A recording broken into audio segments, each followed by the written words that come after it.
I think we've house ruled shields to be good. Well, does anyone actually use a shield? I have one. I have used it Yeah. before, but I Yeah. get better efficiency out of the hammer. Yeah. Zaram has a shield. I rarely use my spell casting shield ability. The biggest problem with shields is as you go up in levels, the amount of damage that is being delivered in a single hit will destroy your shield. Well, that's why Yeah. the magical shield is great, because the magical shield every 2 levels, or Yeah. Yeah. its hardness increases, so it can deflect more damage. Yeah, so like right now, this hardness is quite a bit actually. How much is this? Yeah, I wished it would tell you. Like it knows that it's cantrip 6. It should be able to tell you the Yeah. fucking number. I want to do math. So it's up to twice. Yeah, because it says So- +5 at the bottom, so plus it's 5. 15. So then it's 15 hardness, which is pretty good. Yeah, It's but not it's bad. Yeah, it's 15 hardness. Good news, everyone. Oh god. Oh, goodness. Okay, when we last left our heroes, you guys had defeated a demigod-seeking ghost pirate guy and pulled into Blood Cove, which is a primary port in the Shackles on the west coast of the Mwangi Expanse. Blood Cove is called Blood Cove largely because the river water that is pouring out into that area has a dark red hue to it. And Blood Cove itself is a port of call for traders and pirates in the area, but it also kind of maintains a little bit of order because the city needs it. I mean, without the kind of input. I mean, if it was a total like death trap, nobody would ever go there. So a lot of people take care of Blood Cove, and it is a very interesting city. While you were there, you ran into an old friend of yours named Hofstadler, who you had helped rescue some seeds from a temple in Assyrian.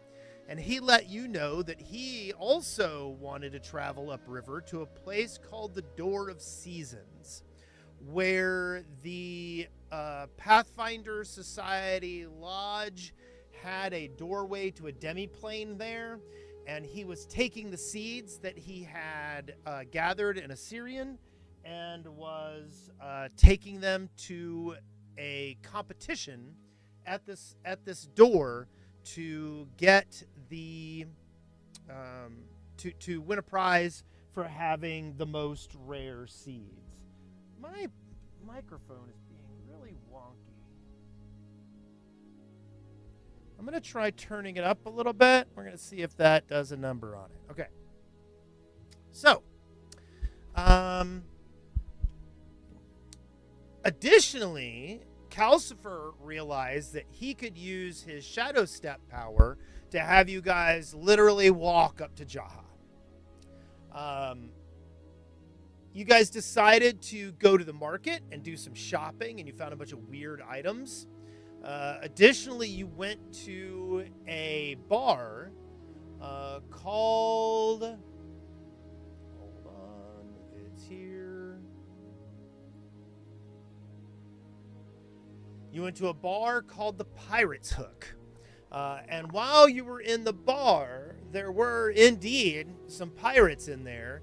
And while they were taunting you, a assassin of some kind attacked some of the people in the bar from outside the door. You guys didn't exactly know what was going on, got in a fight with the pirates and the assassin at the same time. And when we last left our heroes, you guys had just figured out how to de-escalate everything. I guess, do we want to roll? I guess we'll go ahead and go to that scene.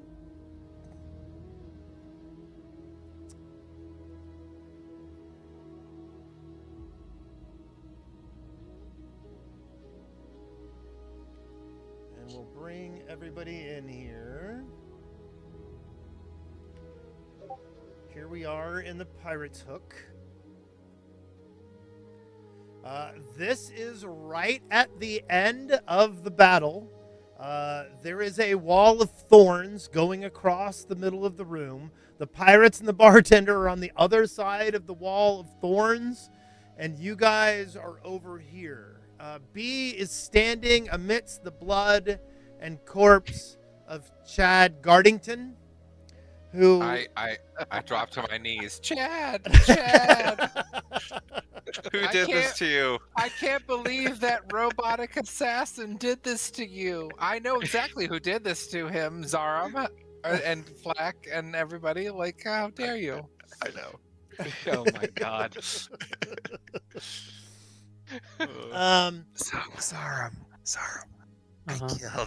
I killed him with a Oh, jeez. So his buddy comes running out the door when you guys start walking back in, and he falls to his knees and begins He's right there openly with me. weeping. Huh? Same. I'm there weeping too. Yeah. Yeah. You could have had what's that line from Hellraiser? Such innumerable pleasures await you. It never gets any easier. I'm gonna go finish my beer. Yeah. It's my performance to pretend to cry at his corpse. Yeah. But you guys don't see what's on the other side of the wall of thorns. The two kobolds, or not kobolds, two goblins have kind of dodged to the side over here and are trying to figure out what's going on. What kind of cleanup are you interested in doing here? I mean, I'm serious. I'm gonna go finish the beer that I ordered. I want I'm gonna. to check out the body of like that huge thing and see if there's anything on Well, it. it that got might- knocked. It got knocked into the water, Oh, Yes. Right. Well, never mind. so you have to try and fish it out. Well, it Hey, probably Zaram, could you weighs help me out, literally buddy? 200 I times what black weighs. got a bit Uh-huh. of a boo-boo, my friend. Oh, you need some kisses. I gonna go- would love that. Thank you. I'm Where- gonna go. I'm gonna go over to the wall of thorns, There you are. Okay. and I'm gonna shout into the wall of Ouch, you thorns do like, look hurt. we just killed the person who tried to assassinate that man.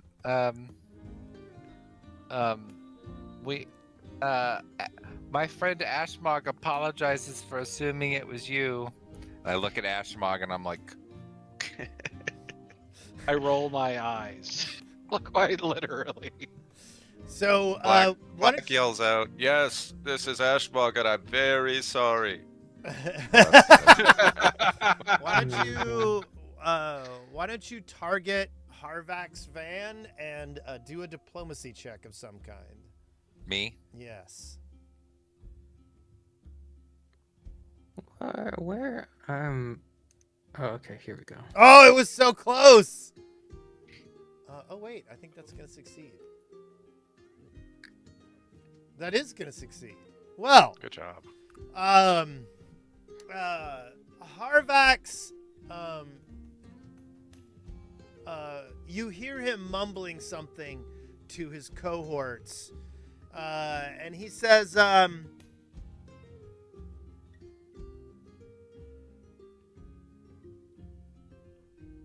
what does he say? How does he handle this? I don't even know. Let's roll a d20 to see if it's positive or negative. Ooh, look at that pretty die. Ooh, Roll. I like those. Zaram, Yeah. I like yours a lot. Yeah. Right. Yeah, Dice are Thanks, Nice got man. improved with version 14. Everyone They're who's all watching scaly. this, we are now on version 14 of Foundry, and we got a few little improvements. So he kind of grumbles and says,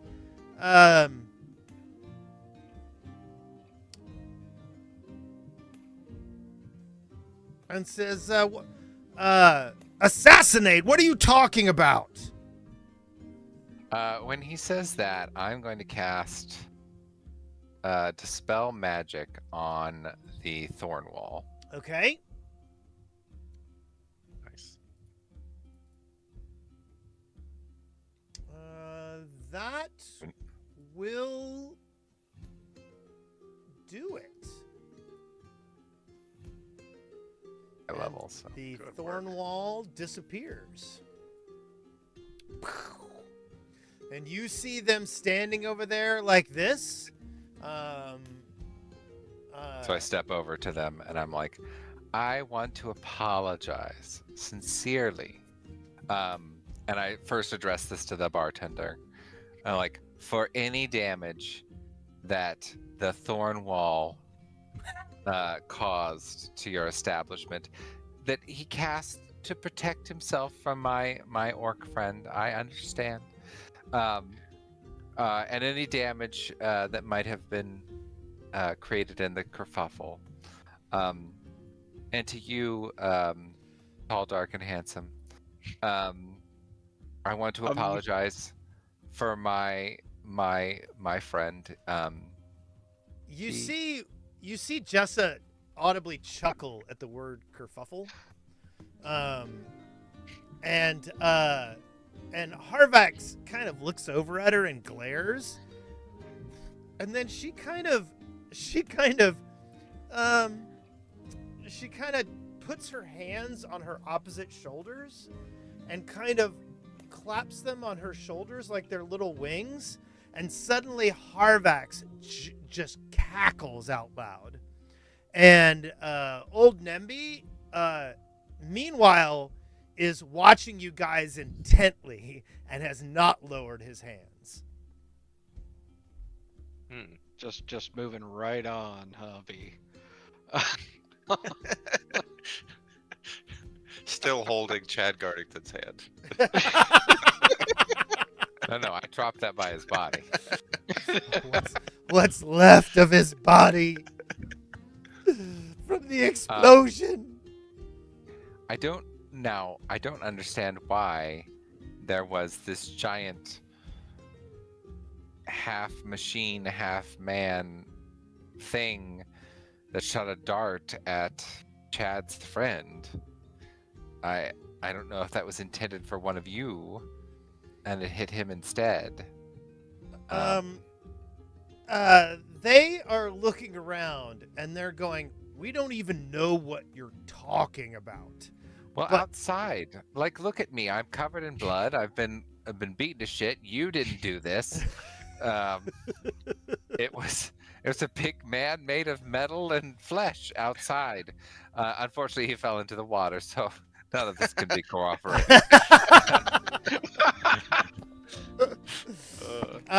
He kind of laughs at you, and then he looks over at Jessa, and Jessa nods and walks towards the front door.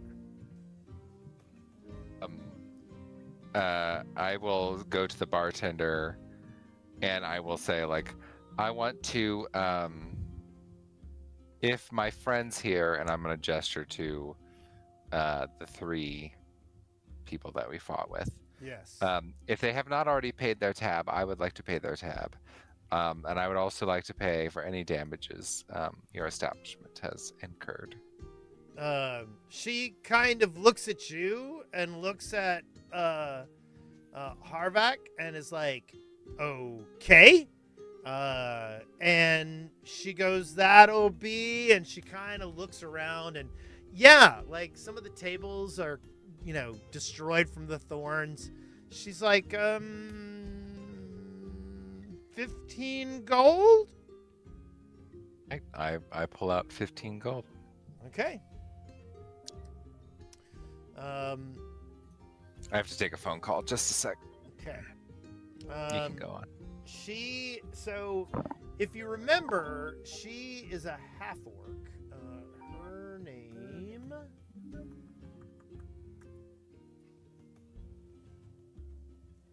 Where's my notepad? Oh, I had a restart. Hold on. Find my notepad. Her name is Beulah Lazard. She is known as the Bull. I put Yen Yazmera on there just because, I wanted to rub it in. But but she is actually a half-orc, and she rakes the gold over, and then she kind of glares at Harvac and says, "Boy, you got out of it this time, didn't you?" And then she walks around and starts straightening up the furniture. Meanwhile, Nembi continues to like whisper to himself and look around the room.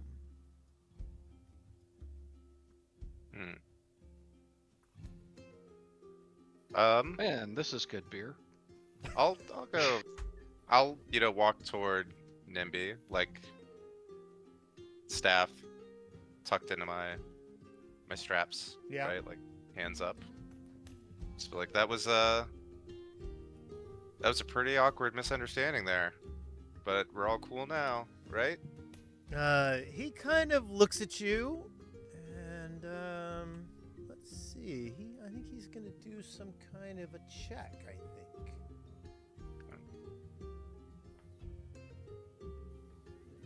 He looks you up and down and kind of squints his eyes at you, and I've been saying hands, but I forgot that he only has one hand.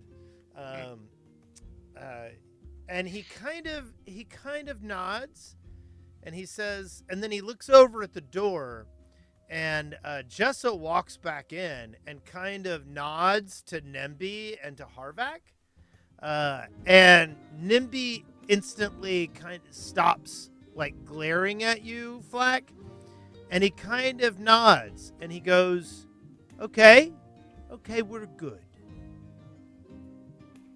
Good. I think this is the start of a beautiful friendship. He chuckles and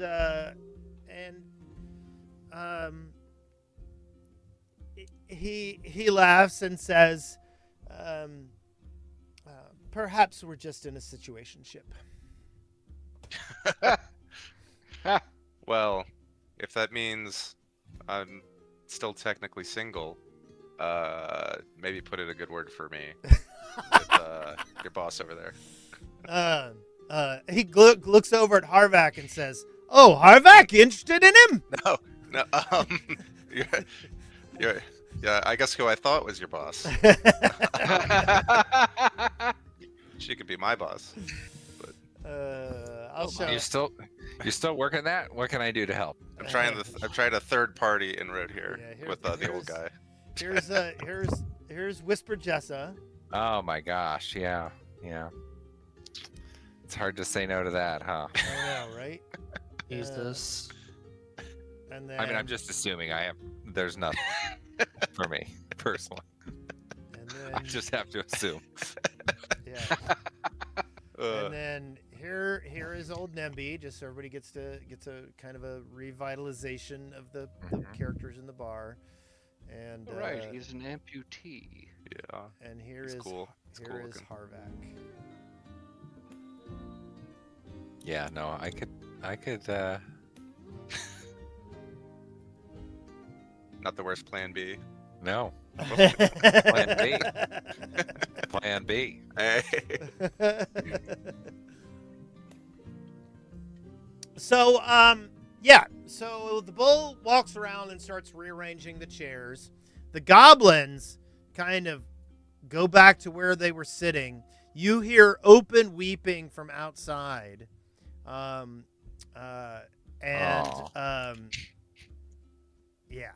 And so,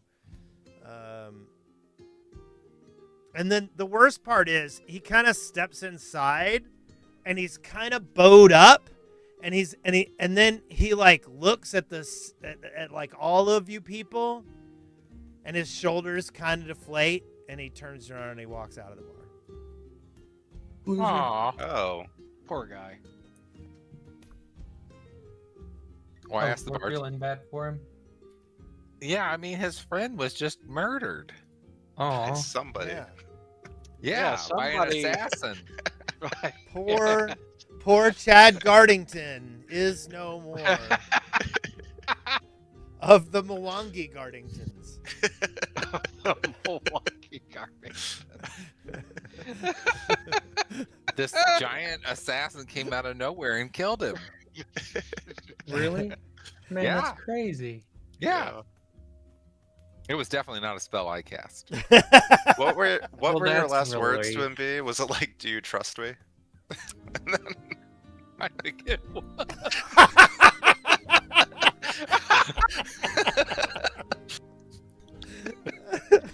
I am evil. I don't know how to say that I'm not evil. I just am. I really think you're just true neutral. Mhm. That's Mhm. generous. I don't think so. No. Chaotic neutral? Is that a thing? No, not no, anymore. no. Clearly, he's got to murder 5 more potential lovers for him to get to the true evil, Yeah.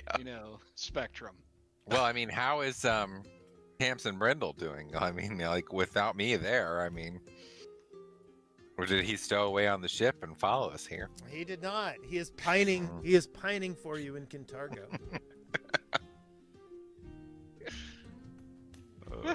Well, I asked the bartender. I say, I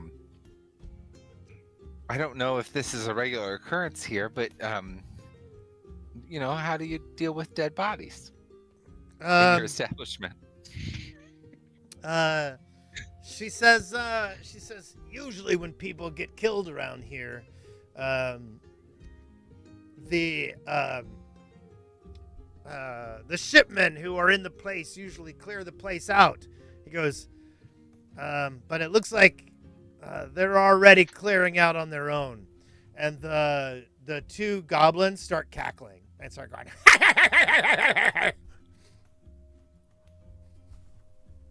As goblins sometimes do. Yeah. Goblins are very. Anyways. Careful.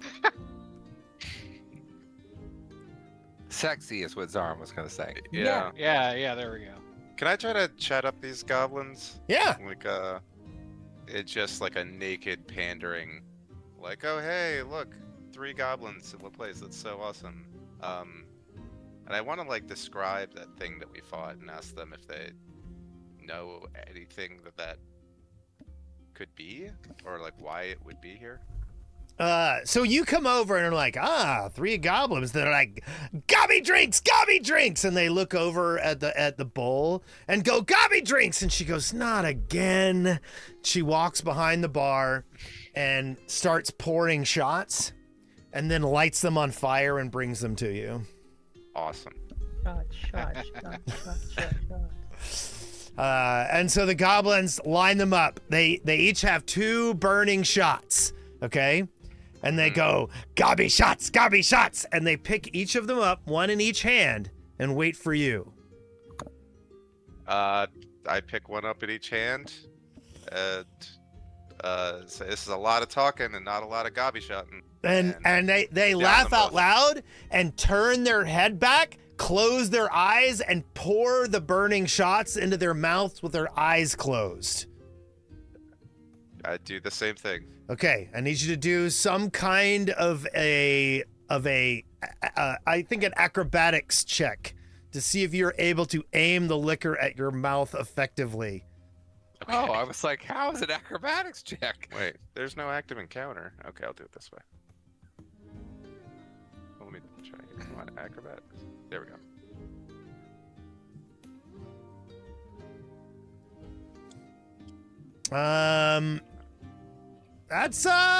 That's wait, what level are you guys again?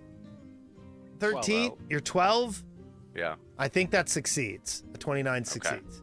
I'm Okay. sure we'll be 13.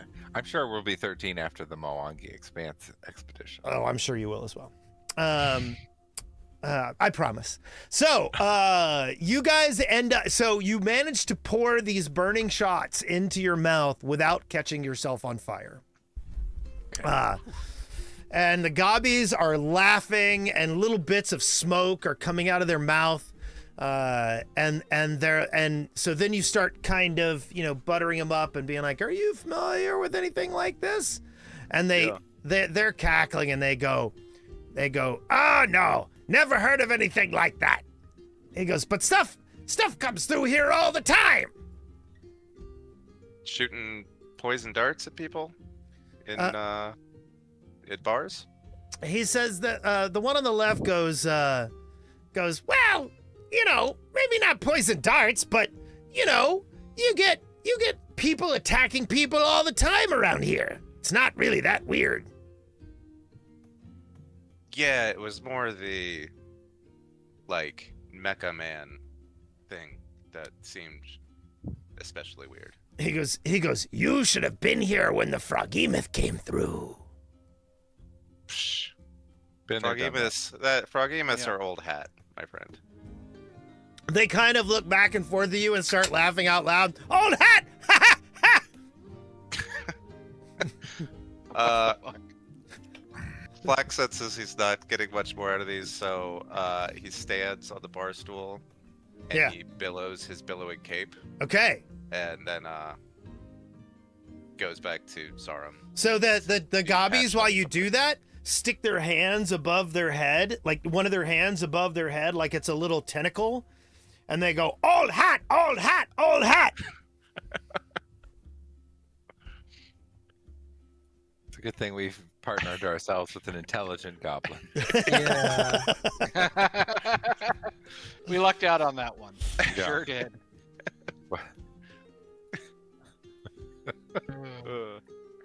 Free I hat, free hat. am gonna go up here. Free Hat McCullen, right? Listen, all those baby he was just defending himself against all those babies. Jesus Christ. Get this man some Uh, babies. I'm gonna ask for a refill, second beer. Okay. You get more beer. Yeah, I assume this is the dude tending the bar. No. That's he went there when he No, he's the one you went to fight. Yeah. He's the one that you I made know. absolutely run away in abject fleeing terror. Oh, I was gonna, try to, ask Yeah, him if he well wanted a done. beer, but all right. Just absolutely Okay. insult him. Go up and Yeah. ask him to get you a beer. Just be like, I'm sorry, can I get a beer? Like, you're just trying to kill me. I don't even. Yeah, I don't remember I you. forgot. I'm gonna ask Well, now that Calcifer we mention and it, yeah, that works. I'm gonna ask Calcifer and Ixon to help me drag this body out into the water. Okay. God. Do you help? You're dumping his ass in the river. That's what the bartender said. She didn't say they dumped them in the river. She said she got them out of the bar. All right. Well, the river's outside So of are the you- bar. Yeah. When you ask me, are you asking me to make you invisible? No. I'm Yeah, 'cause asking I you can to make use you your and- spindly little arms. See, I would That looks rather like I just could animate break it. them open and suck a drink through them because they look like straws. How about I animate it and then tell the body to leave? Get out of here. Oh my god. I mean, that's something you can do. Go away, That's something son. you You can do. bother me. Yeah, and then You're they'll going just to raise the dead in front of our war priest. No, no, I'll- I'm not gonna. I'll do just it. block that from view of Anira. Yeah. Oh, okay. Are you I feel dropping? like we've asked are- Anira to be very accommodating. Are some of you our you undead. dropping the corpse on the same side of the little bridge as the corpse of the creature fell, or on the different side? I feel like you're asking me a loaded question. Why would I do that?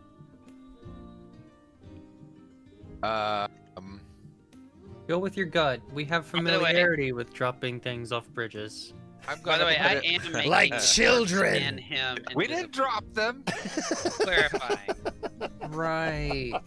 I have no idea what you're talking about. That never happened. I mean, I want to say the same side as the robot guy. Okay. So you're dropping it off. Okay. That sounds good. And make sure we throw the hand in for good measure. Okay. Yeah, Zarum, for context, I was holding onto his hand when I cast a repulsion spell that threw him backwards 10 feet. And I was still holding onto his hand, even though his body was 10 feet away from me. Oh God. Jesus. I was trying to push the bad guy off the bridge. I cast a spell to help him with the saving throws before, and it wasn't enough That's because true. yeah. To like level 1. Yeah. Oh, I love the jeez. fact that you're just desperately pleading to a moral authority that isn't here, right? Like any of us actually care that you killed Guardian. Zarum does. I'm out of all the Zarum people, Zarum judges me. I do. I mean, it's kind of mortifying to be like, just hang on to me. I'll keep you safe. That's exactly what happened. You know, Yeah. I would be more Well, shocked his hand and is upset safe. and judgmental about it if I hadn't seen you do shit like this, like constantly. You grabbed his hand, took him out of the bar where he would have been perfectly safe, Yep. and then exploded him. Well, technically, we're going to go have sex, but You basically That's just walked him out the door to this guy. yeah, that's what he looked like, Zarum. Oh God, that's the thing we were fighting. Yeah. Yeah. No, that's what half the party was fighting. The other half of the party was fighting the other group of pirates. Yeah. Oh. Yep. Half the party didn't even know there was an assassin. Looks like Dr. Octopus had sex with himself. That's true. I don't think that Zarum ever saw the assassin or be accidentally, quote unquote, accidentally Yeah. murder the guy next to Yeah. him. The only person who witnessed it was Calcifer. Yeah, I was it, and I don't care that B murdered his lover. That I much. know, and that's why I'm happy that Calcifer was the one that saw it. I would just rather no one else in the party know. So I say to Calcifer, we take this to our grave. It's so funny too, because you think the other group is evil. Hey, they hate Otari. There's nothing to hate about Otari. look, Basic action macros. No, there. that's B not went true. to hell and Franz- back. B Franz knows is what's there. happening at the end of things for B. Frangelico exists, Notari. That's more than enough reason to hate at least some of it. I tuned in for a bit of this week's session, and Franz Frangelico's with them. At Yes. the Drow Enclave. Yes, Franz Frangelico is part of the party now. I've even added That's his. how you know they're evil. Yeah. My wife is over here sighing, going, Franz. He doesn't like Franz? Oh, No, she hates him. Wes started I- playing Total War Warhammer. Yes, I did. I'm playing the tutorial. Oh, fun times. Wes doesn't need to sleep, right? No, I do. Yeah, I get as little as there is now. No, as a matter of fact, just for you guys to understand, this interlocutor guy, he's a Velstrak. I don't know if you remember Velstraks. That name is very familiar. Let me show you. You fought 2 other Velstraks? The blue-skinned Yes. people? Okay. They are. Blue people. Let's see. Oh God, what were their names? Fucking blue people. The chain whip ladies from the Oh! Oh yeah. Then Calcifer should be familiar with them. I am. That is true. I do remember somebody making a check like that. Calcifer is very familiar with Velstrak. I'm pretty sure. If not, Will is. Oh yeah. No, this is Batman. Whips and chains. Handcuffs. Slanesh approves. Slanesh, yes, I know Slanesh. Yes, Slanesh. Yeah. I know very little Warhammer, but I know Slanesh. You can play Slanesh's followers in Total War Warhammer 3. I played play in. multiple I've only played in factions. one RPG of Warhammer, and it was Black Crusade. Mhm. And I don't know who I was a follower of. That's the one where you can actually play Chaos Followers, and it Yeah, just you doesn't play- instantly in the game. I have no memory of that campaign except for I stabbed someone in the hand. A player character. Oh, well, okay. Fun times. Sounds about right. So that guy was a Velstrak. Yes.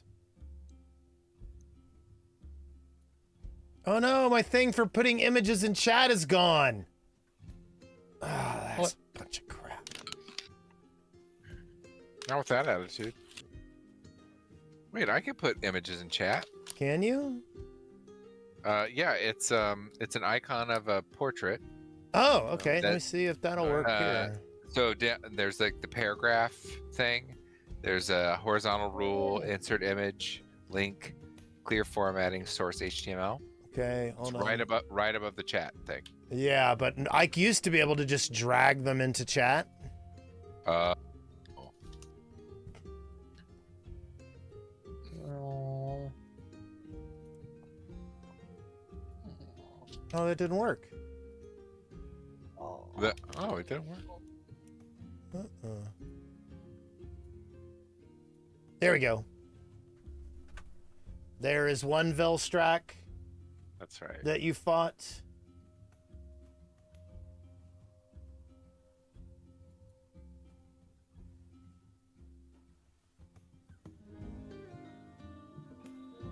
And there was another one too. This one's name was Crotonus. And the other was... Oh, I can't remember her name. Oh, Volgrist.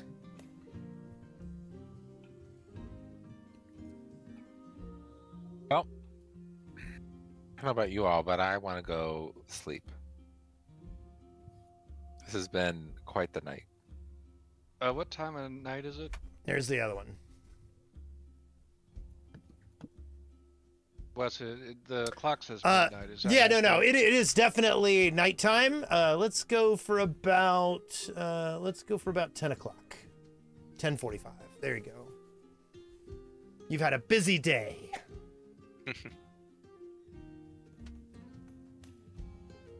All right. Well, I mean, if B wants to go back to the inn, that's perfectly fine. I'm gonna finish my tankard, give a little salute to the gentleman who I scared the shit out of, and Yeah. saunter my way out of the establishment.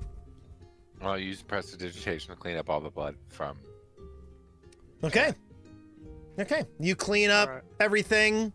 Remove all physical examples that Chad Gardington was ever here. Yay. And Remove all evidence from the scene of the crime. Well, technically there is still evidence because his friend got away, but yeah. we'll deal with Yeah, that He's later. a crazy person. Oh my god. Yeah. No Um, one will believe him. He was high on drugs. Flack just says to Whisper Jessa as he goes, says, "All right, we'll chalk this up to a missed connection, but remember, big packages come in small things." okay. You want to make your diplomacy check? See if you make a good impression. Sure, I believe in got a- you. Packages I got a come in 1 last small time. Things. Yes, you did get a 1 last time. It Good was terrible. God. Yeah. Okay. Oh. Let me look. No, not quite good enough. Okay. She's tough. She is. Yeah. I think. That's fine. Wait, hold on. Let me double check that. Oh yeah. No, she's tough. Yeah, no, she is nonplussed with your flirtation, but she chuckles and whispers something quietly. Give me a perception check. Okay.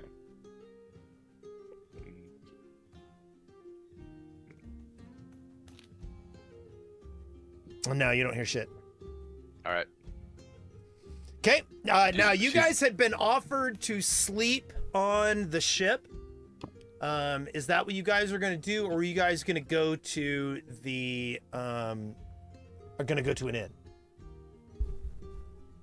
How early is the ship leaving? The ship's not leaving for a couple of days. Oh, okay. Your ship is the ship you guys were going to ride on Oh, if you rode with Hofstadler, because you guys haven't made a firm decision there. You have a couple of options here. So if Yeah, you the ship we came in on, we could sleep on tonight. yeah, right, yeah. right, it's going to be here for another 2 days. Okay. I say we do that because it's free, but it'd be more comfortable in an inn. Yeah, I mean it's hammocks. Yeah. You know, something's been bugging me since that we didn't check since we docked. That guy that attacked us on the ship, we never checked to see, like, he just melted into the deck, if I remember correctly. He did. Did we ever check to see if he fucked with that contract? That's good thought. We might want to do that. We didn't do that, no. It's a good idea. Okay. So the ship is docked over here across from Free Trade Square. You guys are over here all the way at the Pirate's Hook, all the way over here. Zoom out a little bit. Yeah, put Zaram on here. Oh wait, no, he's up here. Up there. Yeah. Blends in. I thought that when we got to port, we delivered the contract was delivered. No, there was talk it was going to be delivered, but nobody, you never heard of anybody actually doing it. He did mention who he was going to deliver it to. Yeah. The Admiral of the Fever Sea, Harthwick Barzoni. The And we didn't know anything administrator about of Bloodport. Or Blood Cove, pardon me. The signals I'm making with my hands every time I hear the word Barzoni. Hey, I have that written down. Yeah, so you learn as you're here that is an honorary title, the Admiral of the Fever Sea, and it specifically is given to the person in charge of Blood Cove.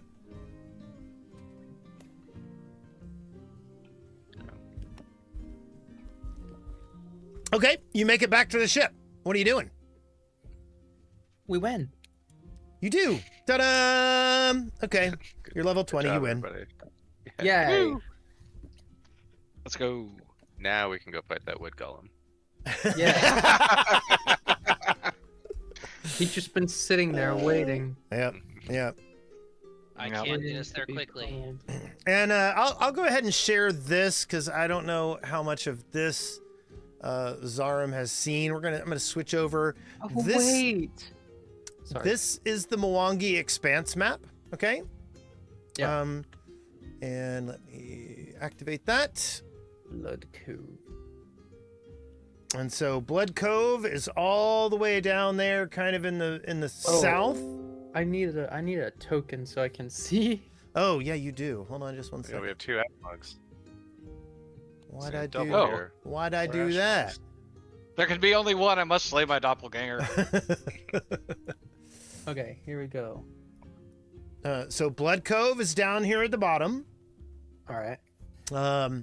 And you have found out that Hofstadler, who is here, is planning on riding upriver. He has managed to procure passage on one of Blood Cove's steam-powered paddle boats. And it will be going, his goal is to make it all the way up to here, north of Lake Okada, to a place called the Door of Seasons. And then if you keep going north on that very river, you reach Jaha. Yeah. I know You that are probably in for, depending on how this ship travels, at least 7 days worth of travel on the boat. That's right next to the Mwangi jungle, right? It's in the Mwangi jungle. Well, yeah, but like, Yes, that northern part is the mountain range that separates the Mwangi jungle from Thuvia and Rahadum and Assyrian. yeah.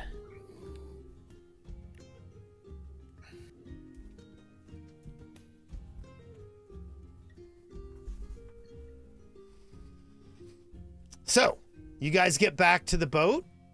You might want to ponder with yourselves how you want to do the traveling. Do you want to go with Hofstadler, or do you wish to use Calcifer's Shadow Step. Umbral Journey. Shadow Step Hey, would you be guys pick. faster, presumably. Yeah, Shadow Shadow Step, would Shadow be Step could faster. get there in like a few hours. Put that Oh. spell back in chat again.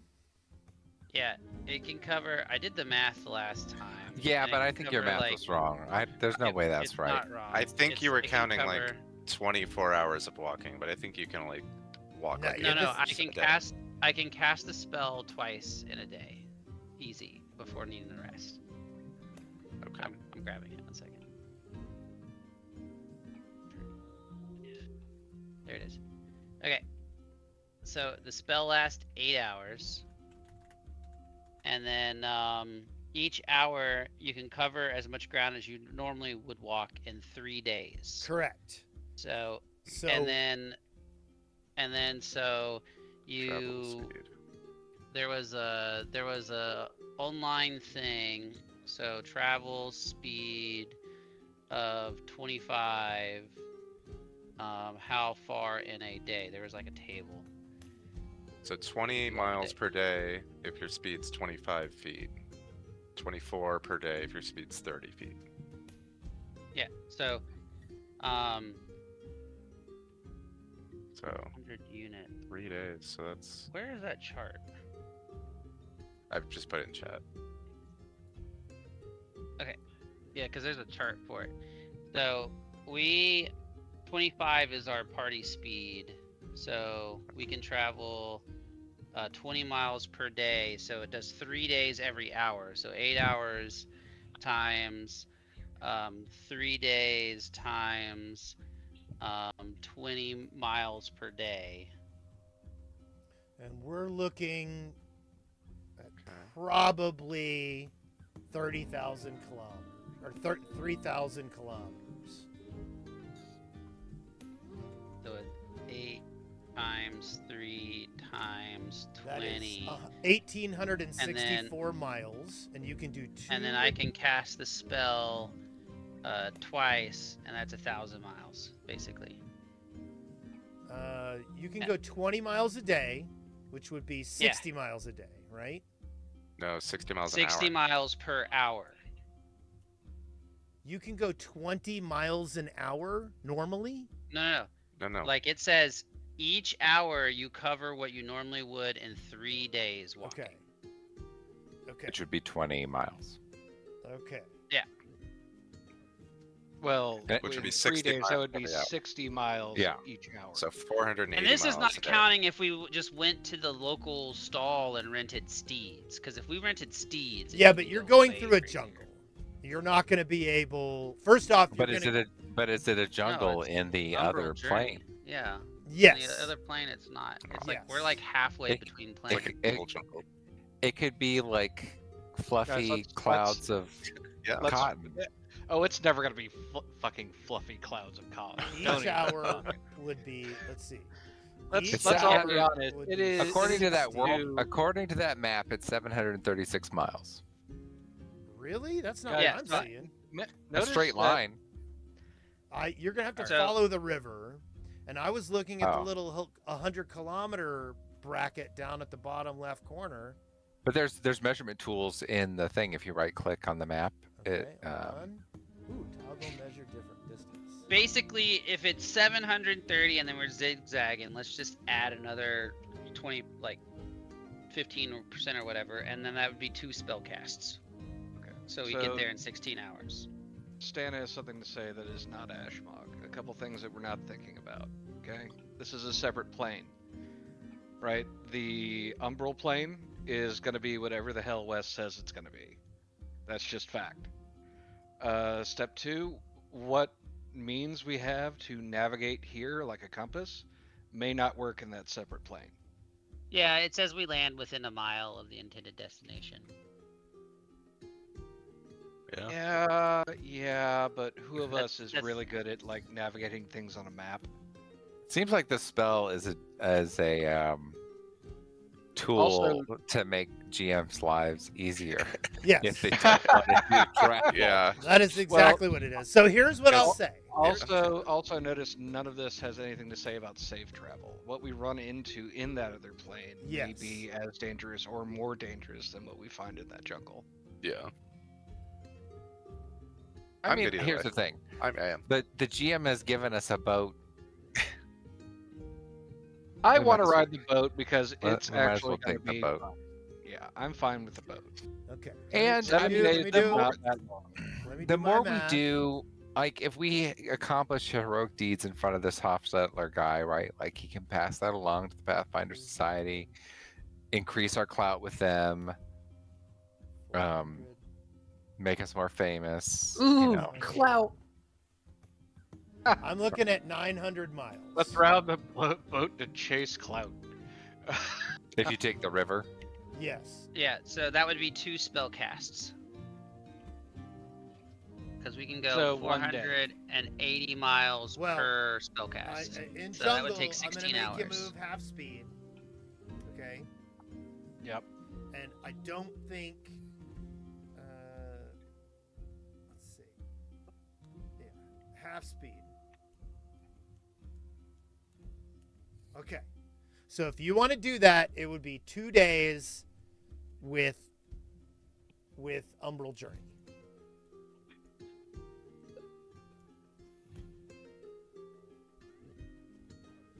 Unless we I get s- horses.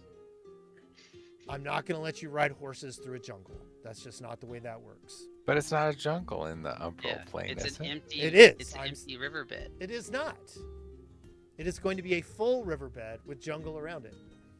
I thought they didn't have water in the other plane. Am I wrong about that? Let me see. Does Netherworld have water yet to me? Personally, my vote goes for the boat. It does contain water, but For it's the reason that 1, I've never seen altered. Mwangi before. 2, I feel Ashmog would feel infinitely more comfortable in natural jungle rather than supernatural umbral jungle. As I said, y'all decide. I'm fine either way. I just let everyone know that I have. I think I would like to go through the jungle because it would be, I don't know, Yeah, kind of bittersweet, but also nice. Well, yeah, no, that would be very. I bet it would be very emotional for Zarum. Sure. Yeah. Zarum, how long has it been since you've been here? Oh my gosh, many, many, many years. I think Zarum left the Mwangi jungle when he wasn't even an adult yet, at least not by today's standards. Yeah. I think he was somewhere in his like 15, 16 age. Yeah. What is he now? I think I wrote it down somewhere. We'll just say he's 25 or 26. Oh, good. That's legal. What the fuck? But yeah, he wandered for like, so he's actually probably closer to 28 maybe. But he wandered for quite a few years before he ended up in Atari, so it's been like a third of his life since he's been here. Yep. And just a quick reminder, Zarum left Jaha in a rush. Yeah. He had was exploring some of the lost rooms beneath the city of Jaha when he encountered a particularly malevolent ghost, which proceeded to attack his friends, and he fled Yeah. and swore to get power. Because he felt like a bitch. Yep. He's like, God damn it, I stirred up this awful thing and then I just ran like a bitch. But he also is just like, I'm pretty sure if I stayed, I would have died. Yeah. Okay, so you guys are gonna take ship. Is that the consensus at this point in time? Yeah, I think so. Yes. You always have that option for coming back. This is true. So Well, we still need to go. We still need to go to this place, That's true. so we could use it to go there. Oh, So that's Zarm, what- we also have a quest to find a former performer who Falenta thinks would make a good addition to the cast for our opera. They've retired, or not retired, but kind of gone off the grid, and they live somewhere in these islands.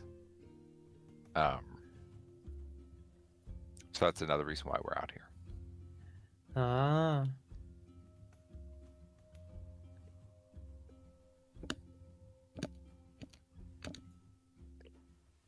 hold on just 1 second. Could be fun.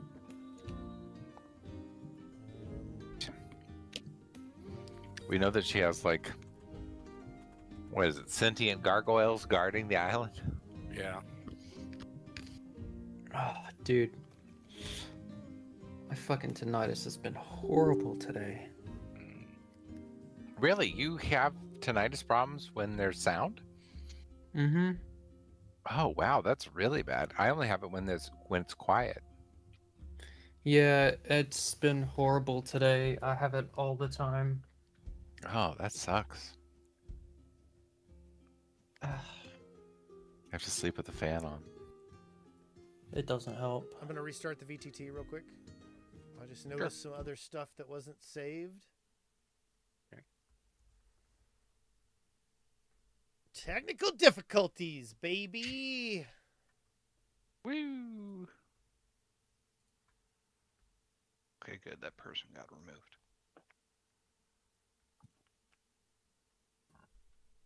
I should probably go to a doctor or something. I don't know what they could do. I'm pretty sure it's related to my TMJ, but I mean, I don't know that there's a lot that can be done about tinnitus. yeah, exactly. That's what I'm like. I think There's there very little. is. I think there is if it's related to TMJ, but I don't Maybe, know yeah. too much about that.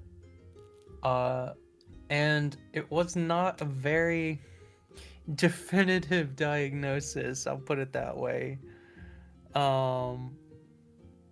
So I need to go to a professional for sure. How long have you had it? Not too long. For the past Damn it. year roughly. Okay, I got mine like 5 years ago, somewhere around the pandemic. Like weird, just ringing in my head that has been going on for 5 years. It fades over time if you take Yeah. care of yourself. At least that's been my experience. I'm sorry you have- deal with it. Yeah, I have been taking care of myself, and it's just been getting worse. I'm sorry. It's alright. But you are correct. It never really fully goes away. From what I've Anything to heard, make it better so I don't like go insane. a lot of doctors don't really understand it either. They don't really know much Well, about it's it. either typically a response to trauma of some kind, or just like something going on that happened with your brain. Like those are the two. Because it's not something physiologically happening. You're not Well, hearing things, I right? definitely But your have, brain is picking it up. Yeah, I definitely have both of those, so who knows? Okay. Yeah, mine was because I had a reaction to the vaccine. I collapsed and hit my head. Oh shit. Yeah, that's why that happened to me. And then like solid 2 years of struggling with sleep because I couldn't stop hearing ringing. It does fade. So be comfortable with that knowledge. Now, part of the reason we were going back to the boat for sleep was to check on that contract. Do we still want to do that? Because I'm the only one who can read it. Yes, B. You should go read the contract. I mean, I can read devil writing. I mean, I Oh, don't you get don't it. say. I don't get it. I don't understand why. By There's the way, no- while we were at the boat, did we remember to check the contents? I know we got kind of sidetracked with the trip to Jaha and how we're gonna get there, but check the contents. The contents of what? the contract. Well, that's what I'm saying. Oh, okay. We need to do that. Okay. So, do you want me to do like a perception check, Wes? Sure. Are you gonna go down into the? Sure. Okay. I'll go with him. Like I own the place. Yeah. So you guys head back. You guys head down to the bottom of the ship, and you do find the case that holds the maps. It is locked, but the case is there. That was the contract holder that they had. So the contract's still on the boat, Perhaps. but we're trying to we're The trying. case. The case is still on the boat. Yeah, Yeah. we're trying to see too if the pirate ghost altered the contract. Okay. How are you So gonna get someone into will it? have to. Someone's gonna have to break into it like they did before, whoever that was.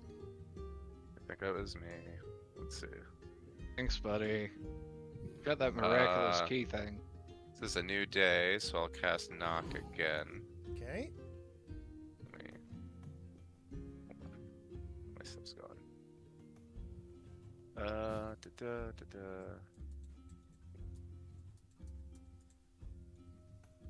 How do I show this?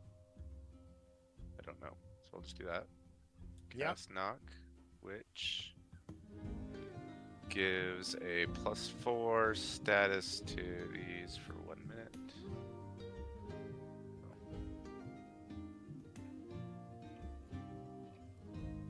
Do that. And go for it. That's gonna be a critical success. So you'll need one more success.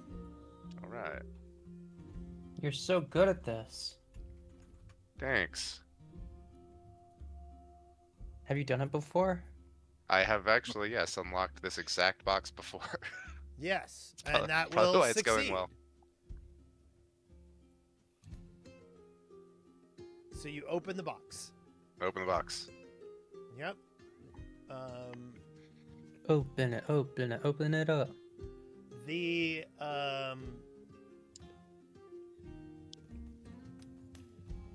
contract is still in there. B, if you want to do some kind of a perception check to see if you can find any kind of changes in the contract from when you saw it last. Okay.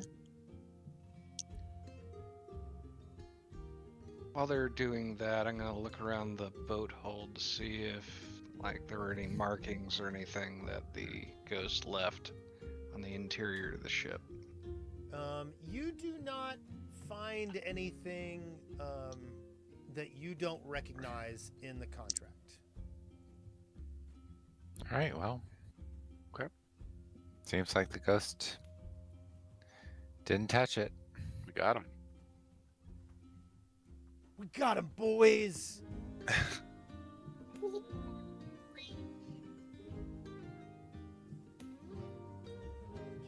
We win.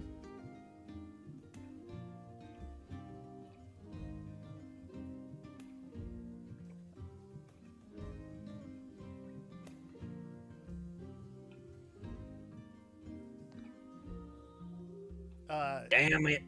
Ashmog, you do not see anything strange about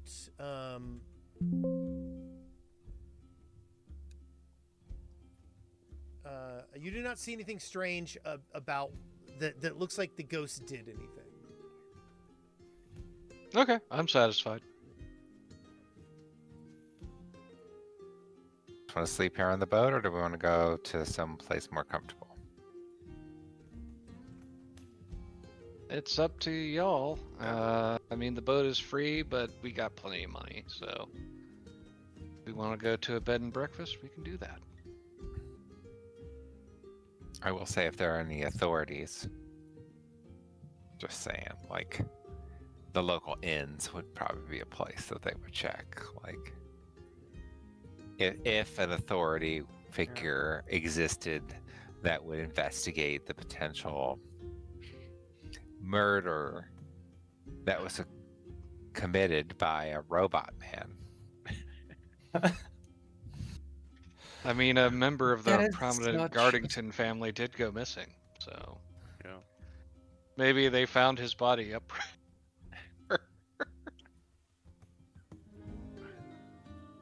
Oh God. Okay, so you guys are gonna go get a hotel. Yes. The most prominent place is hold on a second. Let me pull up Blood Cove again.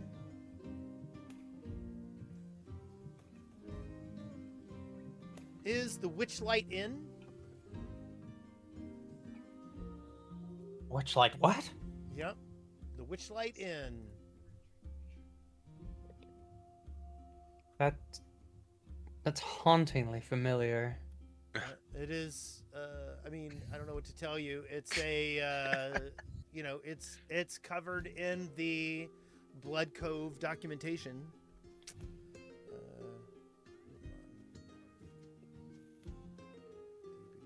I don't know. Maybe I'm tripping. Maybe you are. Do the map come up for? Yeah, no, See the Blood Cove. Let's try that. Oh, I might not have a token on the Blood Cove map anymore. Why Yeah, don't I don't you- have a token either. I can't see Why anything. don't you have token? What happened? Oh, did I choose the wrong one? Yes, I updated the has wrong no one. token. Here we go. I didn't know I had two Blood Hey. Cove maps. Everybody needs 2 Blood Cove maps. Oh, there's the witchlight. Okay. Everyone Wow. needs a special. Wild beyond Witchlight. Oh. So let me do. I can't drop it into chat. I hate that.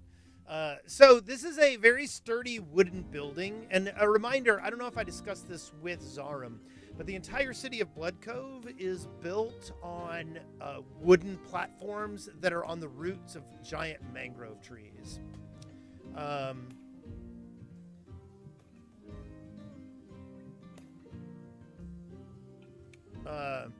The Witchlight has a strange blue flame that kind of flickers in some of the upper windows of the hotel.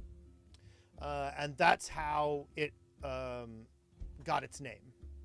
And when you go in, there is a fantastic great room with a lot of people like eating and drinking. And you are introduced to a human that runs the place named Bishek Obeil. Hello. And he welcomes Hello. you in. He says he has rooms available for you. They will be 3 silver a night. And you guys have a place to crash. Cool. I will remove 3 silver. 3 silver per person? Yes. Okay. Okay.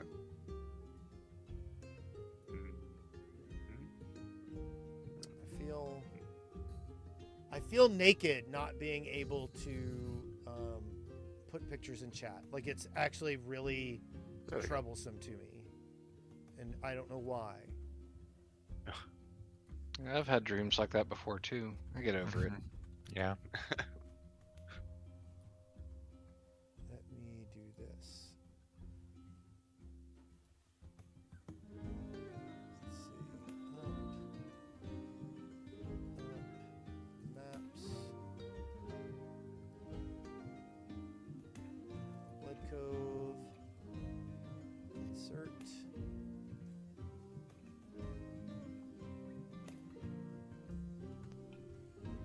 Here is.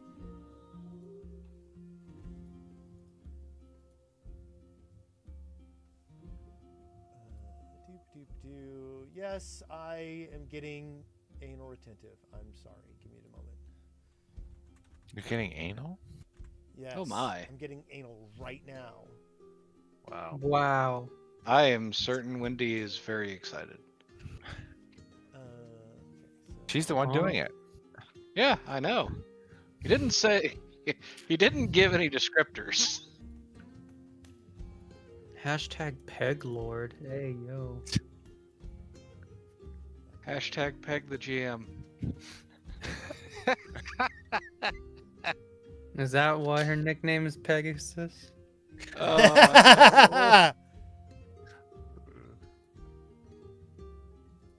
Okay, up. Images. Check. I'm really funny. Select file. Insert. Save entry. Here is the Witchlight Inn. Ow! Fuck. There we go. That is the Witchlight Inn. Although for some reason it isn't drawn on the mangrove roots, which is kind of strange. Maybe things over there on the land. Yes, they are. They're more on the land, on that side of the river.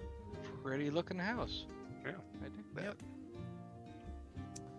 Yep. Okay, so you guys get a room and you stay the night, and it is now the next day. Is there anything you wish to do? Well, yes, our boat everyone out of can here sleep for the leaves- night. Yes, that for sure. Yay. So our boat out of here is going to leave in 2 days, if I understand it correctly, right? Yes. No. Yes. The boat going upstream. No. The ship is leaving today. In 2 days. The boat going upstream is leaving in a day. Okay, so tomorrow. Correct. Like no, Okay. right now. Like it's leaving today Oh, to start 2 going days. upriver. Yes. Okay, so we need to get our shit and get going. Yeah. Okay. Well, without further ado, does anybody have anything they want to do here before we get on that boat? I don't think I have anything. I don't.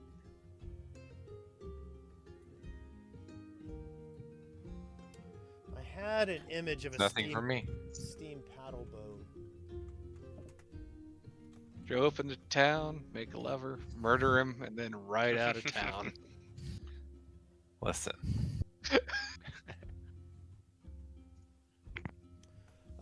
Okay, so I'm just gonna go ahead and we're gonna describe this a little bit. You guys get on board this steam vessel with Hofstadler, and you guys begin going upstream. Now, again, I do want to point out that this little section over here to the right of Blood Cove is not the river. You actually go south for a little bit, and then you turn east and head into the river.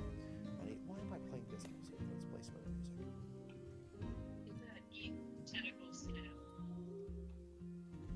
Hi, Wendy. That wasn't Wendy.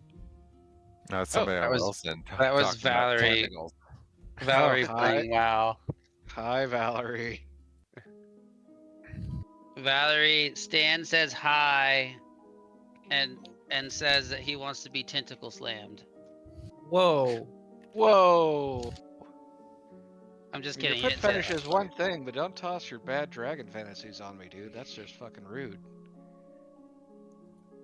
Bad dragons about tentacles? Let's go.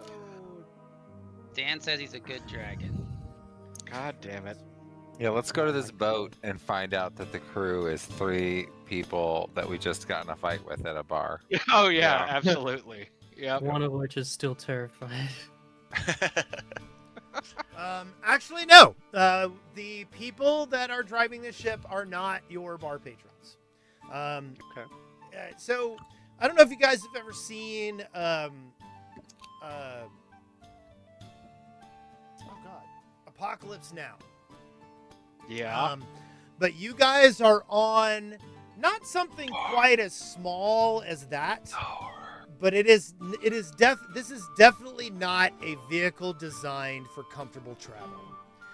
It is designed for taking large amounts of cargo to and from places on this river, and traveling at a pretty speedy pace and not being what's the term I'm looking for? Damaged by the anything that would be in the water. The hull is good, solid, magically treated metal, and the steam paddles are running off of some kind of like magically infused coal that burns hotter and longer, and there is a hefty amount of it on board. As you start going upriver, you learn that these ships are usually used for traveling like more east. So let me go back to the Mwangi map real quick.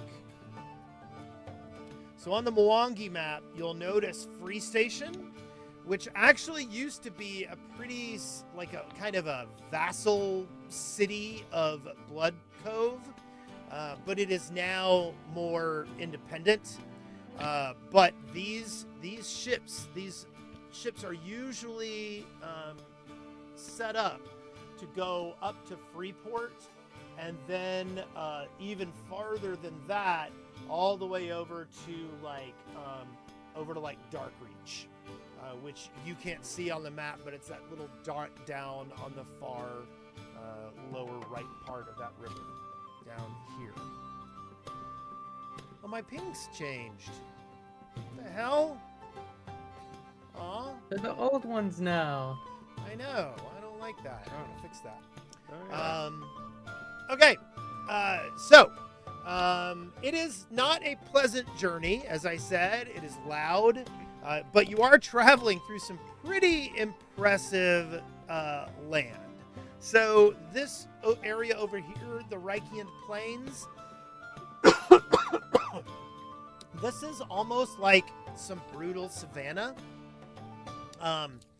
But the river kind of dips into the jungle a little bit next to this savanna. No. Okay, fine. Switch to that music. It's fine.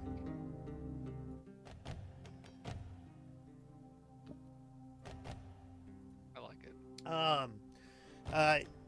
After about 2.5 days, you find out you're starting to get close to the city of Nantambu.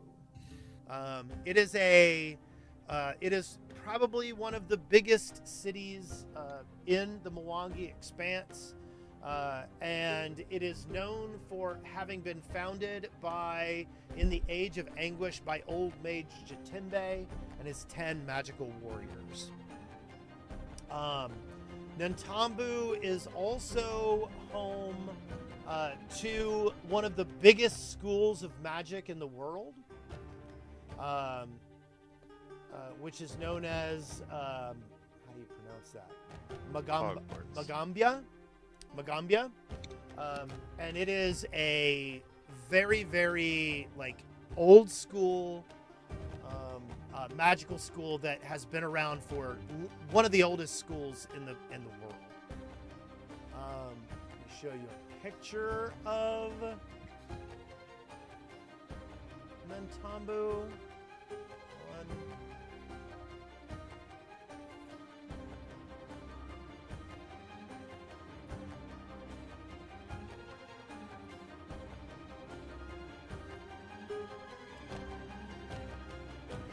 Here is Nantambu. Oh. And here is the layout of Nantambu.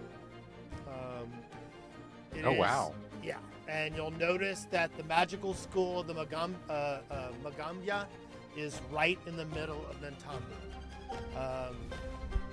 And it is mythical. You guys do stop for a little while at Nantambu and get some supplies and get a nice hot cooked meal that wasn't cooked on pots over a coal burning stove.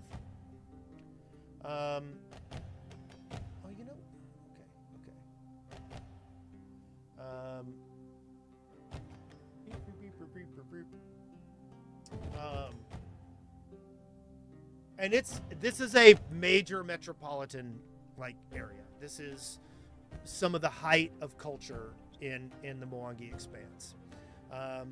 But you only stay for about 6 hours.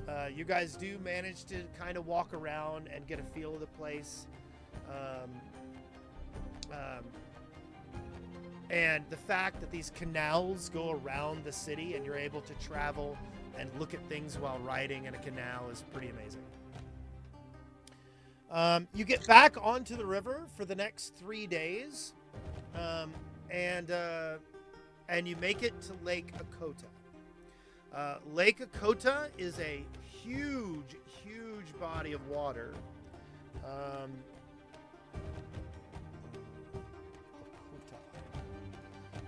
So I assume that around the time that we hit Nantambu, this is like the jungle proper. Like everything Yes. up until then was plains. from what There I'm was, seeing. yes, you did dip into the jungle over there east of Blood Cove before you hit Free Station. Right. And then once you get towards Nantambu, you're yes, you are in jungle proper. Okay. When you get to Lake Okata, you start learning a little bit about it. The city of the town of Asaru, it used to be the kingdom of the Gorilla King. The Gorilla King worshipped a demon and lived forever and ruled with his demonic monkey people in Asaru.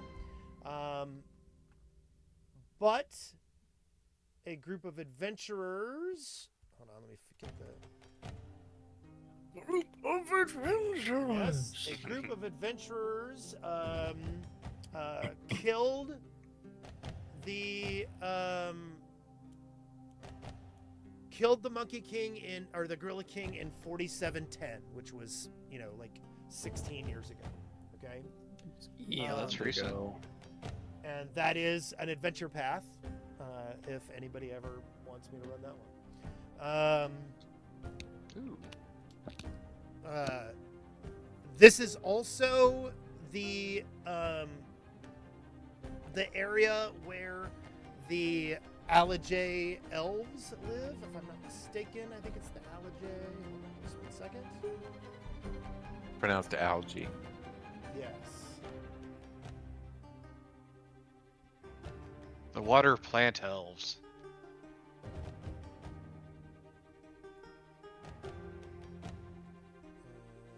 Hold on.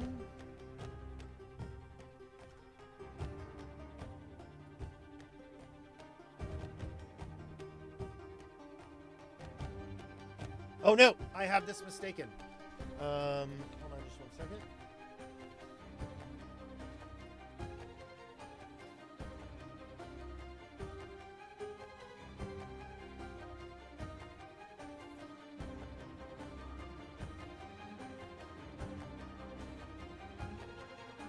No, was it the Ellijay? I can't remember. Okay, so I am right. There are some elves that live here. The elves that live in the Mwangi Expanse have been around for a very, very... Oh, these are where the Kalajay elves live. I apologize. The elves that live in the Mwangi Expanse are ones that stuck around through the Age of Darkness. They did not return to their homeworld when Starfall landed. And the reason they didn't was partially to fight basically the god of the dragons and imprison him. That's mean. Yeah. Well, he was kind of a jerk. I know it's hard to believe. Shocking. Don't besmirch dragons in front of Zarum. Yeah, I have dragon in my blood, probably. Let's see, what was his name? Deshak, I think.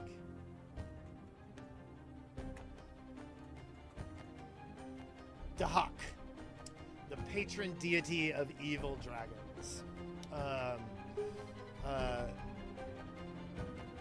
So you guys pull, into Lake Okata, and then turn to the north. And you remember from discussing things in Blood Cove that to the west here,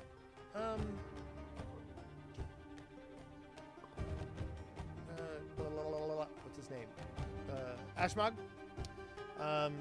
To the west here is the area where the Matangi orcs reside.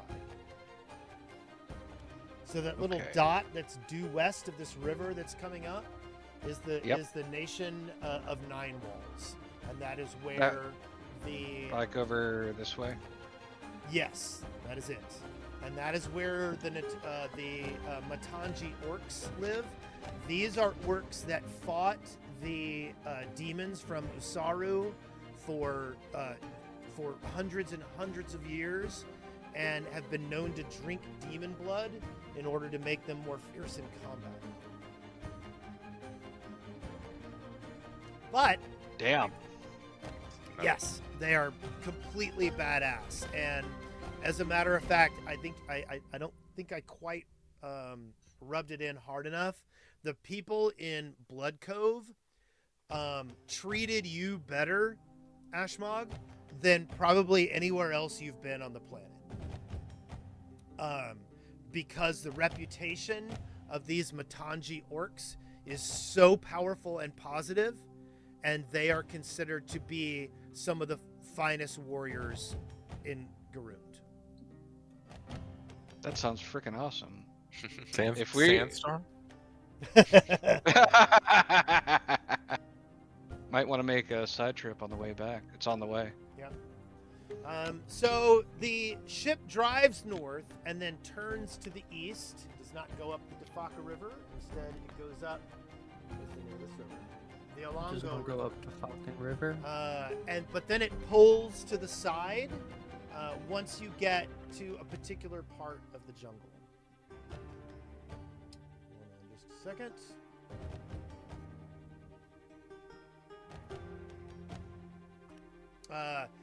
The boat is moored to some trees here, just right on the river, and the people who are running the boat get out, chop down some trees, and build a small bridge so that it's easy to transport goods from the steamship over onto the land. And then they basically wheel a cart out that has some chests of seeds that Hofstadter wants to take with him to the Door of Seasons. Are you guys going to go with him to the Door of Seasons? I think we'd ask him if he wants us to accompany him. Oh, absolutely, he does. Okay. Yeah. Sure. Yeah. And I think it's a once in a lifetime kind of thing to experience. It absolutely is. And he tells it's already been a fun trip. Yeah. He tells you a little bit about the Door of Seasons. So, I think it was about 6 years ago, the leadership of the Pathfinder Society was not treating the people in the organization very well. And a group of rebels within the Pathfinder Society kind of rose up and fought against the leadership. They were tired of the leadership, using them, pitting them against each other, that kind of stuff. In the process, some Pathfinder members found evidence of a group that was known as the Path of the Open Road. Just 1 second. And some of the members of the Path of the Open Road were the original founders of the Pathfinder, some of the original founders of the Pathfinder Society itself. Including Gregaro Voth, who was an orc who was one of the original 5 that formed the Pathfinder Society.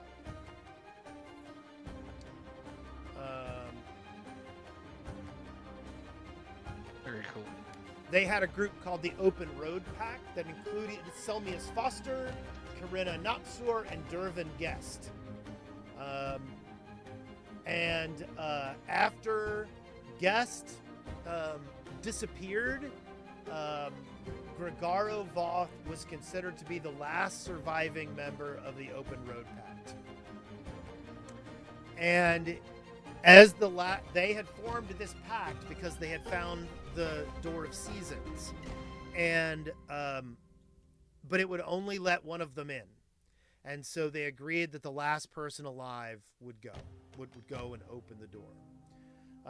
Unfortunately, the Door of Seasons contained a Fae, a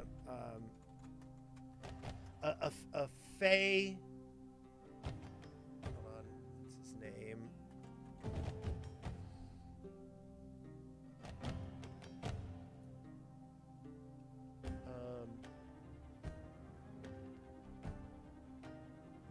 It proved to be a doorway to a demiplane that was run by the Thorned Monarch, a Fae warlord. And Gregaro Voth was captured in the demiplane for 300 years. While this rebellion was going on with the Pathfinder Society, a group of Pathfinders discovered the Open Road Pact and began investigating it, and finally found their way here to the Door of Seasons, where they managed to open it with a trick and go inside, defeat the Thorned Monarch, and free Gregaro Voth. Now, Gregaro had been in this demiplane for hundreds of years and was linked to it and couldn't leave. And so now he runs this demiplane via the Door of Seasons, and he was instrumental in helping organize the Open Road Lodge. Now, the Open Road Lodge is not located here at the Door of Seasons. It's actually far to the east. If you look where it says on the Mwangi Jungle map, over there where it says Mwangi Jungle, the Open Road is probably, it's a little bit past where it would say jungle. But they do have contact and are able to freely interact with this demiplane from that lodge. And Gregaro is considered to be part of the leadership of that lodge. But right now, like I said last time, he has been running a contest for a couple of years now, where he is attempting to collect the rarest flora and fauna of Golarion. And that is why Hofstadter has come here with this chest of 4,000-year-old seeds that he is hoping to win this prize at the Door of Seasons. You guys start going through the jungle, and Hofstadter is certainly glad to have you there. It allows him to have you pull the cart a little bit, and he really appreciates that. Would he have been alone otherwise? No, he does have the people on the boat. Some of the boat people are going to help him. Oh, okay. So, but as you guys move through the jungle, and it is very, very dense jungle here, you notice that the sound in the jungle begins to quiet. The noise begins to lower, and it doesn't seem like the jungle is empty. Like, you still hear noise, but at the same time, it feels like maybe Old Forest like you're kind of being watched. You know what I mean? But not in a creepy way, but just like you're not alone. Sorry, Yo- Steve, yo- they like me, friends. Yoda's I watching us. mean, that can still be kind of creepy, but I feel you. Like we're being watched. learn you have. The air Give me grows. the candy bar. The air grows more cool. It is, pretty much, the heat of the summer. But you notice the air has cooled down to like almost spring-like temperatures, as if the closer you get to the door, the more you get to rebirth and growth. And then finally, oh wait, hold on. Oh, damn it, I meant to prepare this. Springtime for Mwangi Jungle and Galeria. Hold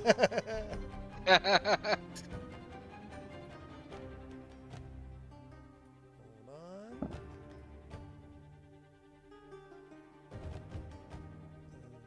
Didn't I put it there?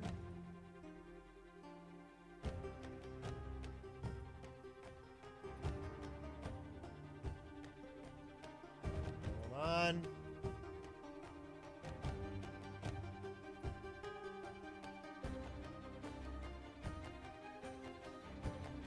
I swear sometimes I try to be so prepared and then I realize I forgot one stupid thing.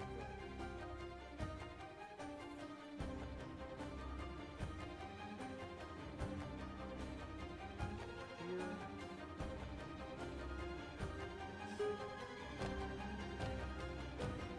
Might go get a drink while you do that. Yes. Ooh, that's a good idea. I want a cocktail. I'm gonna use the restroom. Yeah. This I want activate cock. a break. On that note, being a bit. I couldn't resist. Wait, what are you doing? Oh. Oh, there it is. Right freaking there.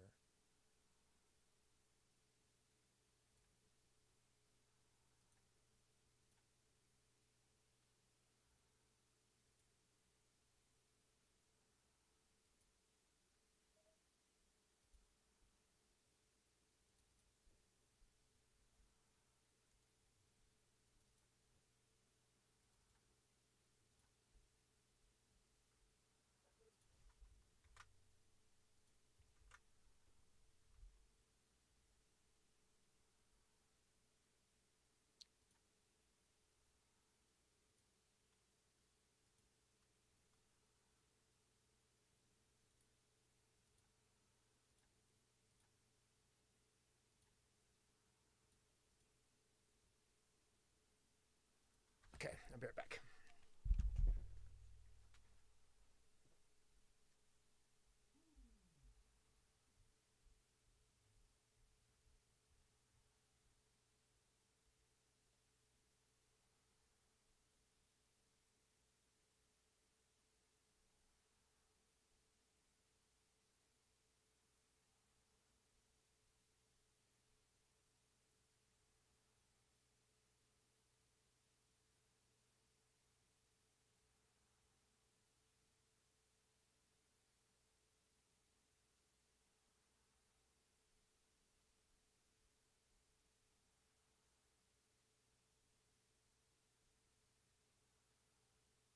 Okay, I'm back. What can you resist, honey? Saying, I want cock. Oh, okay. I could have sworn that you said you just couldn't resist cock. Well, either.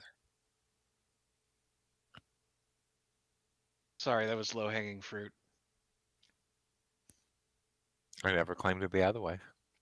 Fair enough. Someone's talking about low-hanging fruit.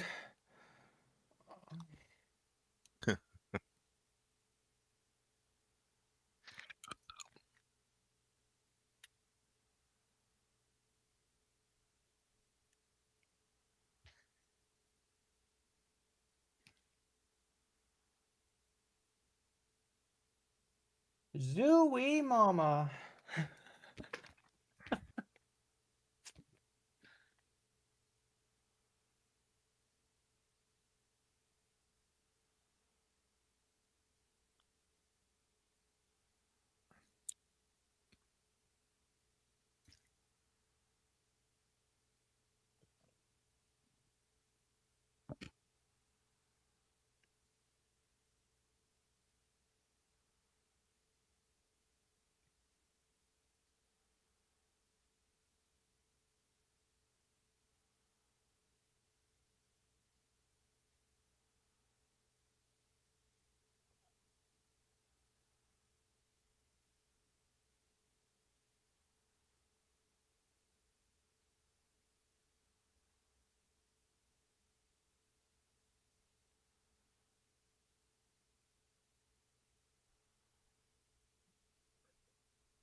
Been raining like a motherfucker down here.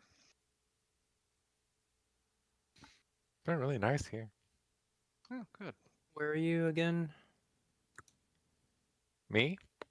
No, Stan. Georgia. Georgia. Yeah. Okay. So me and you are getting basically the same rain. Yeah, we're getting bombarded. It's so Been off like and 2 on. straight weeks. Yeah. Normally I wouldn't mind so much, but I keep finding things I need to clean up in the backyard. Mm. Like bodies? Yeah. Yeah, I found a drowned squirrel the other day. Take care of that fucker. I was gonna say human bodies. I don't run into that so much in suburbia. What? Dead bodies, Oh. Human- dead people. Yeah. I see dead. I don't see many dead people around here. Yeah. They're not too icy either because it's warmed out. It has been humid, and it has been up in the 80s, so it's good. That part's good. I did a 80s. little wordplay there. 80s. Ugh. Yeah, it's such a good degree of. I'm sorry, Big we can't difference. all be from frigid Ohio. It's not frigid. It was like 71 today. It was perfect. Yeah, like I said, frigid. Listen. I made myself a paper plane. It is delicious. I made myself a paper plane. Mm. It's made out of A4. That's a type of paper. Yeah. That's You why I said a paper You plane. fucking nerd. You fucking nerd.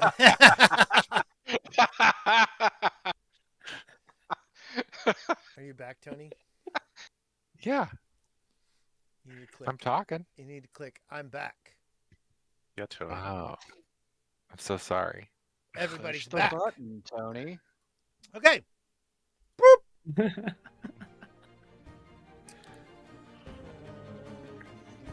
Okay. So,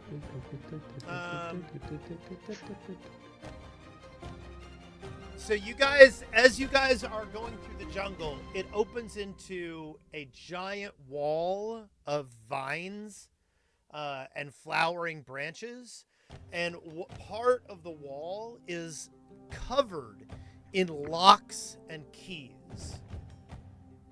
Now, this is an AI generated version of this, but I thought it was pretty cool.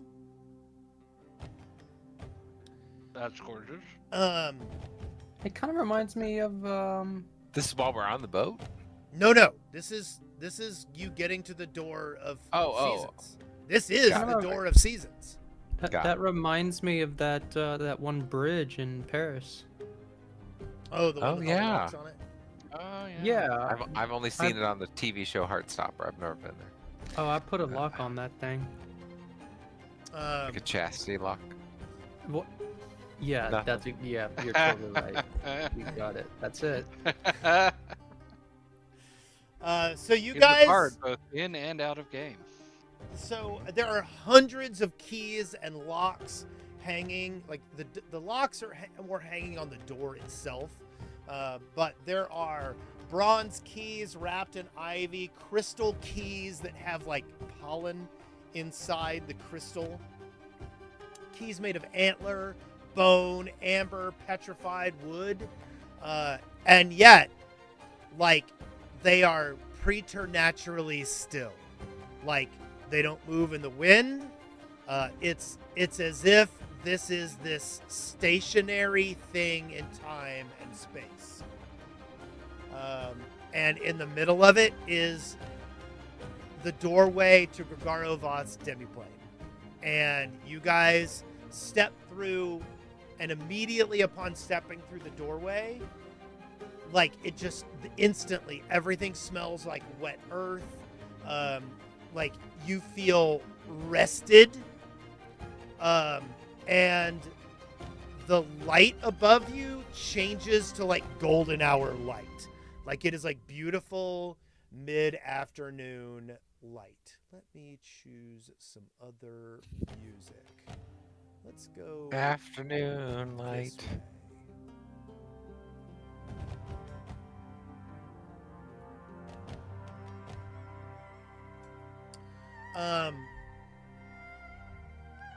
But even though it feels like you're in like golden hour sun, there's no sun visible in the sky as you walk through here. That's cool. And everything around you looks as if it is organic. There are ivy-covered arches. The bridges crossing over tiny streams are actually roots that are, that form bridges. And like fish are like swimming through every stream. There's life everywhere. The really weird thing is, as soon as you walk through the door, you notice there are a bunch of other people here. This place is heavily populated. Every time you turn your head, you can see 10 or 15 people moving around the space. And Hofstadler is getting more and more excited as you guys walk towards the central tower of the Demiplane. When you get to the door, again, everything looks organic. It looks like this place was grown. And when the doors open, Hofstadler is just positively giddy. Inside, there is like a meeting table there. And sitting at the table is Grigaro Voth.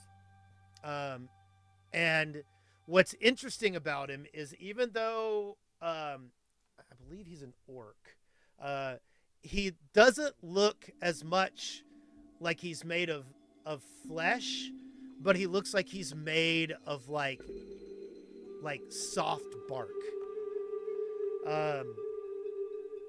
Because It's a wood golem. We gotta kill him. We found him. And like he wears robes, but like it's almost like there are tiny vines growing out of the cloth and then sewing themselves back into the cloth. As Hofstadler walks in, Grigaro stands and welcomes you and says, "Welcome to the Door of Seasons." He goes, "I'm not familiar with your friends, Hofstadler." And Hofstadler says, "They're the ones that helped me acquire these seeds." And Grigaro says, "Oh, you've brought me seeds, have you?" And Hofstadler kind of rubs his hands together and he goes, "I think I might have even gotten something that will surprise even you." And he has you guys pull the wagon around by the table, and he begins opening up the chest. Okay? When Grigaro sees the seeds, his eyes like sharpen immediately. He'd been very kind of soft and warm and kind of fuzzy, and suddenly it's as if he is staring at something. You'd think it might be greed, but it's not. He doesn't covet what's here. He's just so intent on it that it looks like if he were not a good person, he would murder everyone here and take it. I get it, Grigaro. I feel the same way when I see seed. He God damn it. he smiles at you You're and so he says, "Tell me." He goes, where did you get these? And he's looking at you guys. The lady never tells. It fell off a cart. Gregaro kind of looks at you and he goes, Hofstadler, they're not answering my questions. What where did you get these? And Hofstadler says, we rescued them from a magical pyramid that had been hidden for 4,000 years. And you see Hofstadler like unwrapping some of the linen that he's got some of these seeds in, and everyone just seems to inspire Gregaro to just gasp. And he just walks over and he kind of touches them. And like some of the seeds are really interesting. They look almost like enameled, like black enamel. Some of them like look as if they're almost that they have shoots, you know, but they're not growing. It's very interesting because the seeds don't necessarily look like you would suspect them to. Some of them are very ornate and bizarre. And Gregaro, he kind of looks at it, and he looks at some of them and he goes, oh yes, these, and he's talking about how these seeds would survive better in wetlands and these seeds would survive better in the desert. And when he kind of reaches over, he picks up one of the like cloth holding the seeds, and he breathes and he closes his eyes and he goes, they still remember sunlight. And he closes the cloth. That's weird. And he says, Hofstadler, may I invite some of the other Pathfinders in? And Hofstadler says, please. And so Gregaro walks over to the door and he opens it and a booming voice comes out. And it's just kind of a Gregorian chant kind of thing. And you notice that the people outside start heading over to this central tower here in the Door of Seasons. And he invites the Pathfinders in to come and look at things. And some of them appear very interested. Others appear very bored. Everybody give me a blind perception check.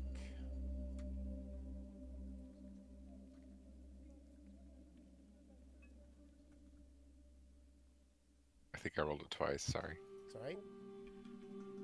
I can't seem to get this to roll. Hello? They're so shiny. Why can't I click? Um, Did that do? Oh, shoot. That wasn't the right one. Sorry. There we Zaram go. walks into a wall. Yeah, Zaram. You remembered to put on shoes today. There's ground under this ground. Calcifer, B, and Zarum. One of the interesting things that you note is that the people who are in this room are wearing clothing for drastically different seasons. These are not people wearing the same kind of clothing. And the more you think about it, you believe these people are from different parts of the world. Ooh. Hello, world. I mean, obviously there's, skin tone changes and things like that, that, these are, Garundi Pathfinders, these are Avistanian Pathfinders. You see a little bit of that, but even like the clothing on the the Avistanians all have different kinds of clothes on.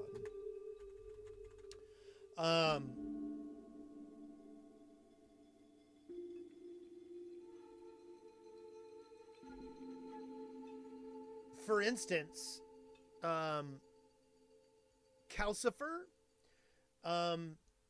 you believe that one of these people are wearing clothes from Galt, which is in northeast Avistan, like up near, it's up in the Shining Kingdoms, okay?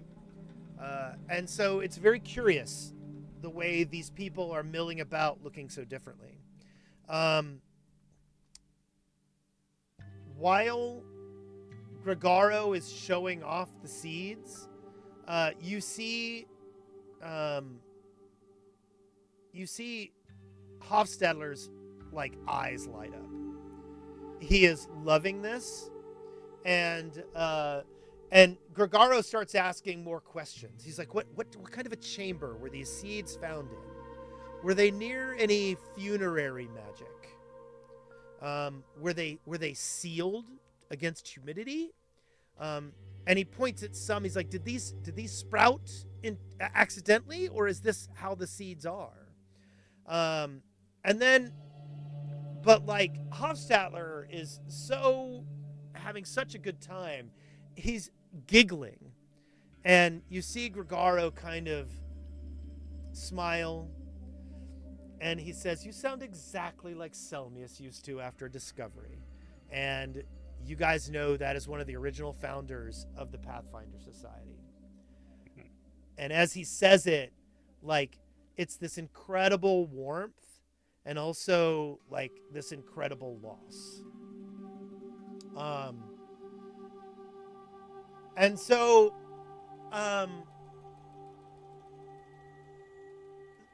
the different Pathfinders that are in here, all like they some of them are looking intently and asking questions, and then but this lasts about an hour, and finally when the Pathfinders start kind of dispersing back onto the grounds, Gregaros has you guys pull the seeds over to one of the side chambers of this central tower.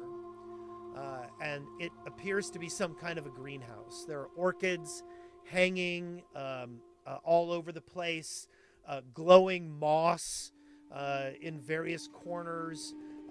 You notice some flowers in one section that are like moving. They're appear animated, and you see plants that don't even look like they should grow.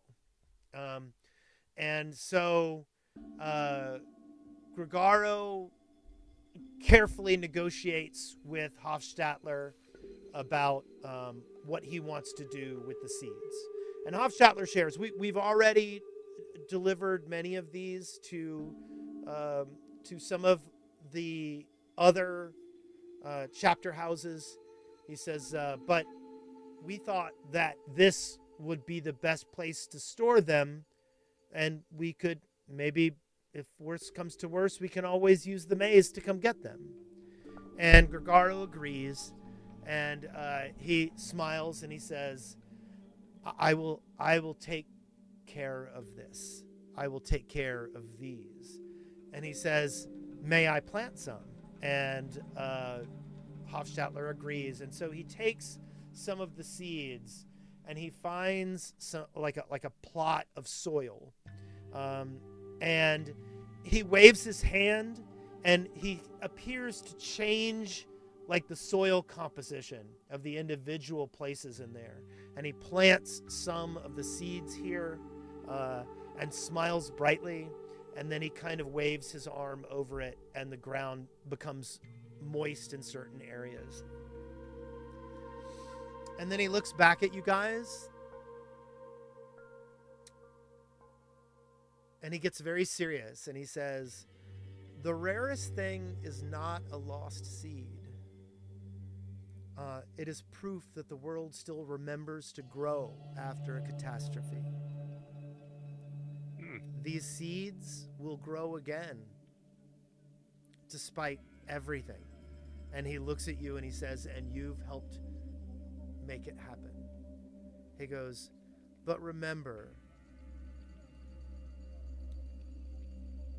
when disaster comes, the best response is to make sure that there will be the ability to fix it tomorrow. And he walks you guys back towards the gate. Hofstadler is enamored. Gregaro says, I have about another 8 months of my contest. He goes, but I think you're very highly in the rankings.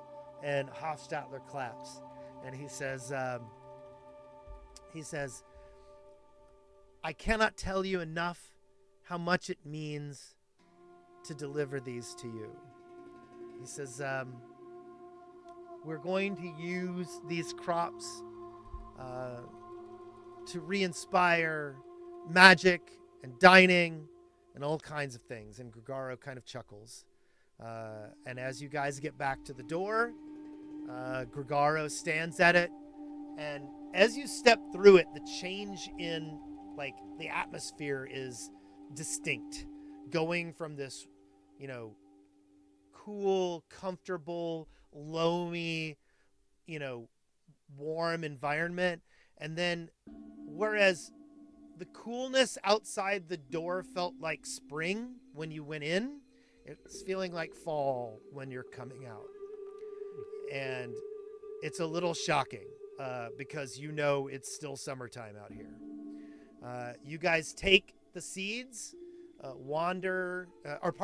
you guys take a few of the seeds that Hofstadter kept with him, but you bring the cart back with you to the boat. And Hofstadter agrees to carry you guys further upstream to Jaha. You leave the Door of Seasons behind you and move on. Very nice. Okay. Yeah.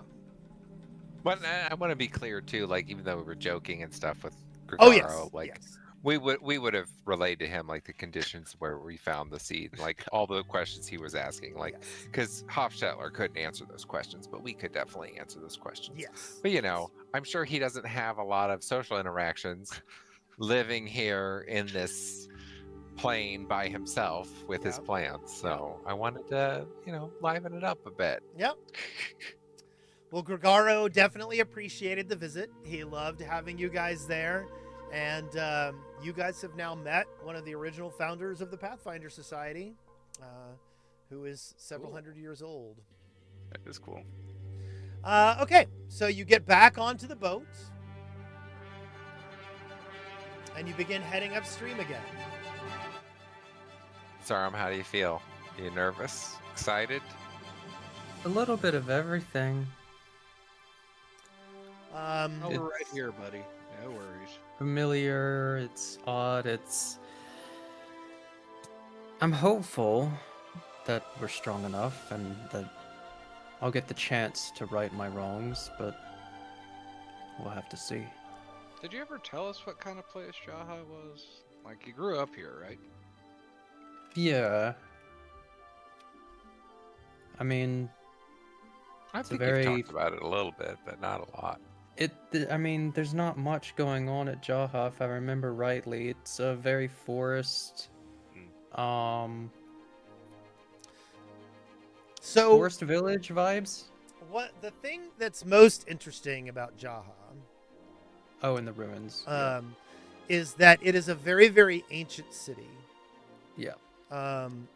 That was populated by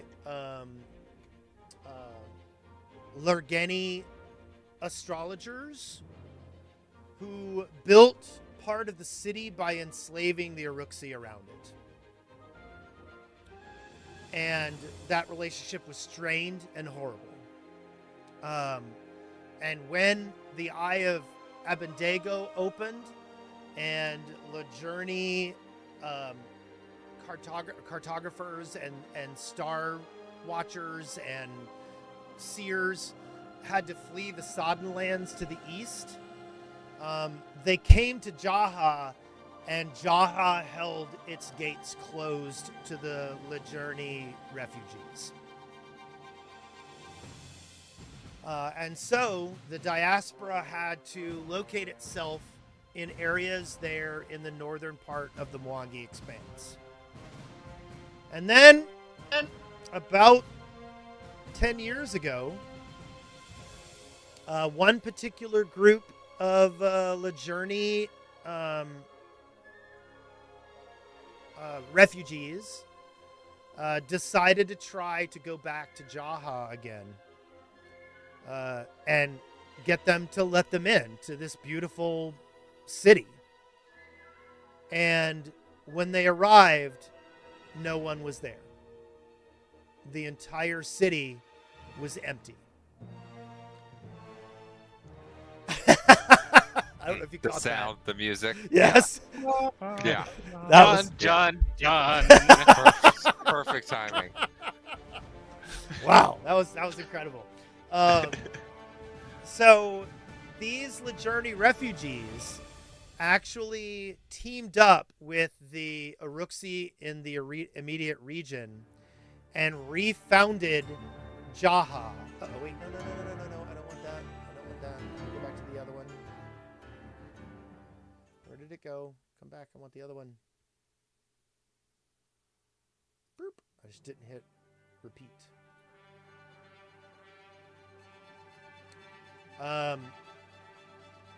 And so this time the Lejerni diaspora treated the Uruksi respectfully. And they went in and founded a new city of Jaha in the abandoned city. And while there is some obvious tension between the Uruksi and the Lejerni because of what other people did, it was working. They're building the city together. You guys go up the river to near where Jaha is, and while you're not able to take the boat all the way up the river, you get within, I don't know, a day and a half and begin hiking towards Jaha. This part of the jungle is pretty deep and dark, but it's a little more light on undergrowth. It's not as difficult to travel as some of the other places you've been, even including right near the Door of Seasons. As you move upstream and get towards Jaha, one of the most amazing things you notice are these incredible high walls and the towers on the corner of the city. I'm going to share, we're going to move to the Jaha map. Just one moment.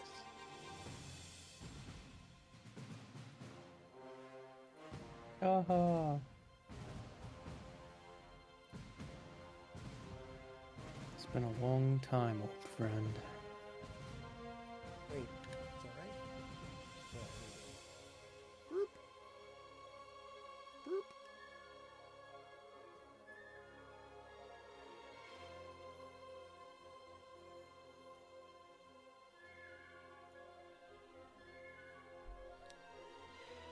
Center this map. All right. You guys are coming up from the south. And again, there is a giant wall around the city. It looks impenetrable. And large towers on each of the corners, obviously used for defense of the area. The gates are large, bulky, and obviously could withstand a siege. But there's also a community built outside the walls. More Uruksi live outside the city than in. But you do see some Lejerni out there as well, particularly some farmers and things like that. The buildings and walls of Jaha seem like they're made of white marble. They do not appear hewn. They appear like manifested. And as you guys get closer and closer to the city, this is probably one of the most impressive sights you've ever been to. You are humbled by this place. And As you walk into the gates, there are these rings of activity that go up to a large central tower called the I always need to freaking look how to pronounce this shit. Hold on just a minute.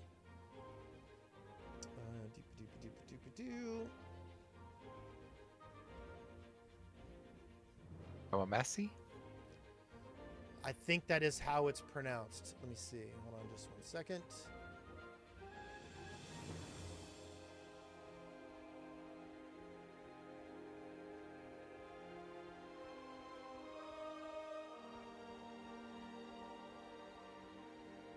And of course, Hello. scrolling.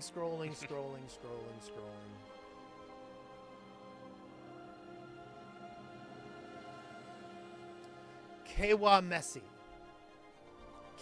Kewamesi. It is a monumental domed building in the middle of the city. A vast temple at the highest tiered area of the 3 main terraces that form the cityscape. Around the perimeter of Kewamesi is Gibuyati, which is the dusk market. As you guys are pulling up, the sun is like almost set, and the dusk market appears to be in its prime. The people who are here are doing business and trading, and as you walk through, you note, like, it's a little surprising. Usually things are winding down as the sun is starting to set, but it looks here like things are just picking up. And as you're walking through and point this out, Zarim says, yes, well, the city functions more at night than during the day. The evenings are not kind to dreams.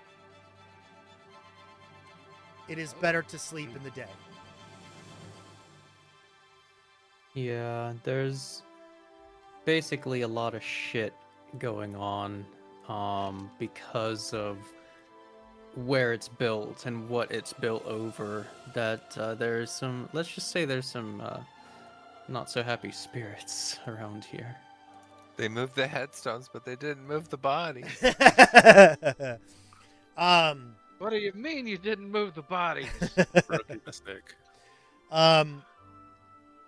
As you're walking through town,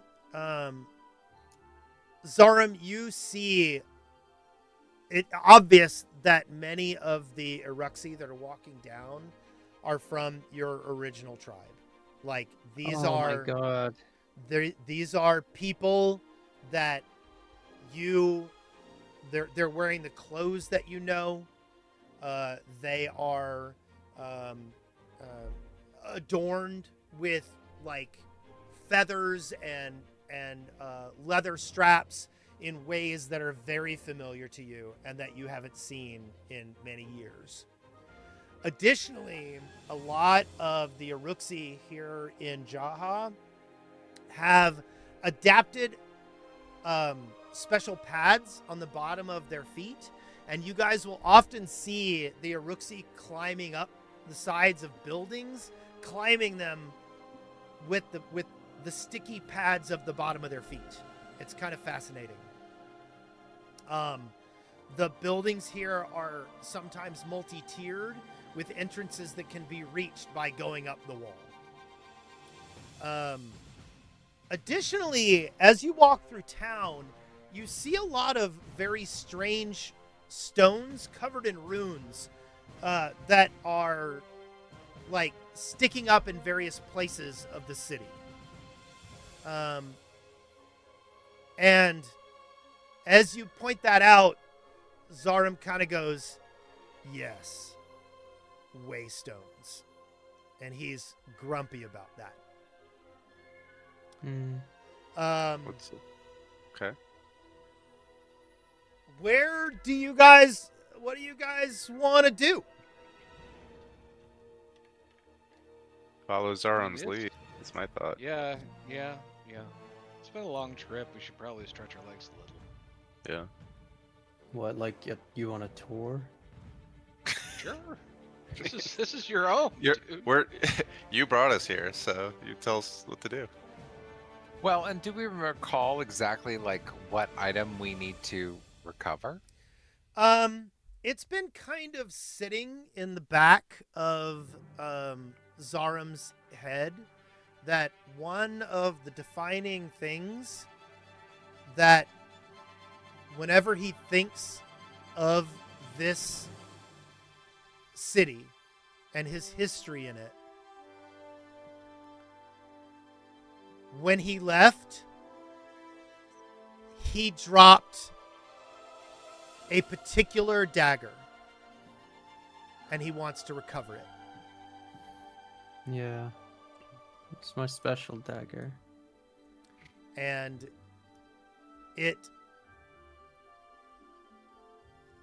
he believes that it led him to where he almost died. And that when he faced a particular spirit, he dropped it and fled.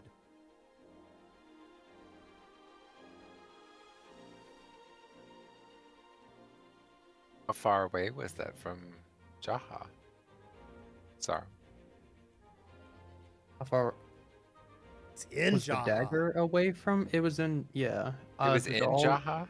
There's Yeah, just all- ghosts wandering around? Yeah, that's why I said people don't, like, sleep during the night here.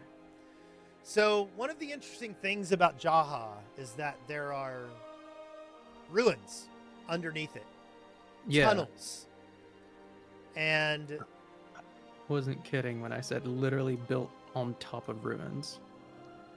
the tunnels underneath Jaha change. Maps Like shift. are not consistent. And exploring the grounds beneath Jaha are fraught with peril, but at the same time, there are mysteries underneath the city.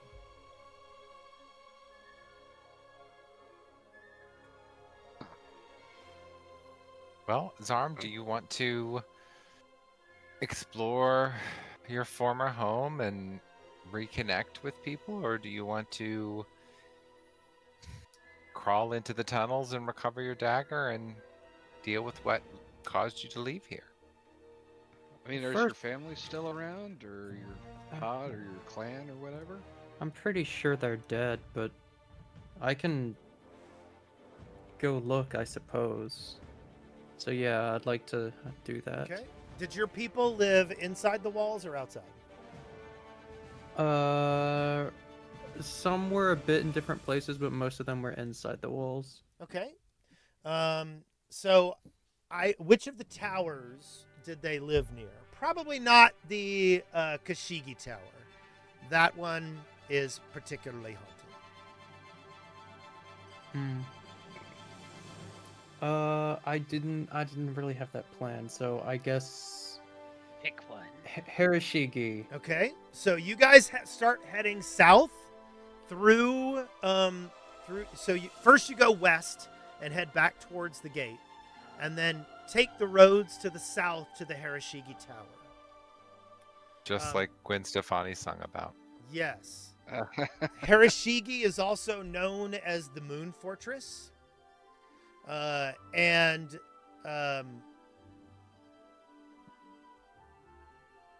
In that tower, Jahaxi scholars have discovered charts, hieroglyphs, and magical displays that are focused on the moon and what moonlight can provide.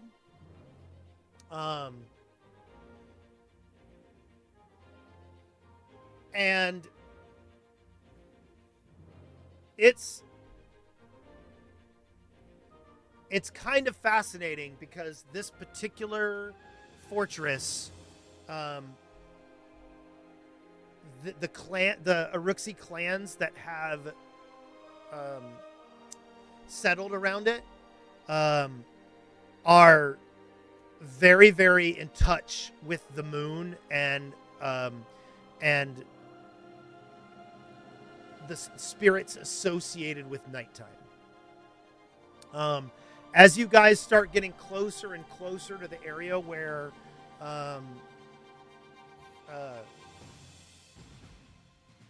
Zaram's people typically lived, Zaram, you start seeing people that you recognize. Old acquaintances. In fact, you even notice someone that you once considered to be a friend. I would be left absolutely speechless. I wouldn't know how to approach them or... So what are you doing? I guess eventually I'd get the courage to go approach them and say hello. Okay. You catch... so there was this...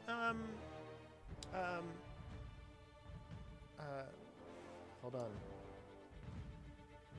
I wrote it down. Where did it go?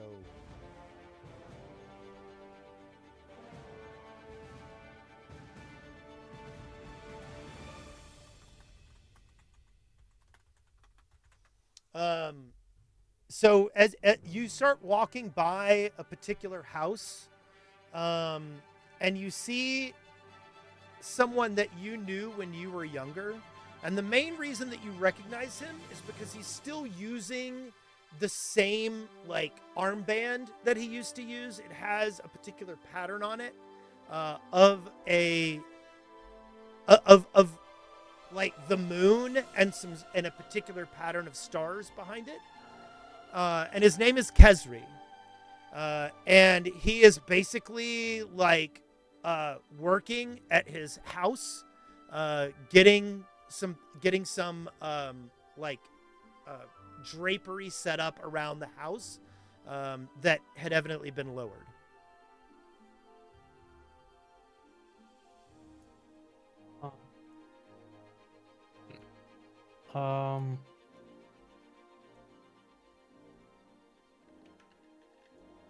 What did you say that the old things were again?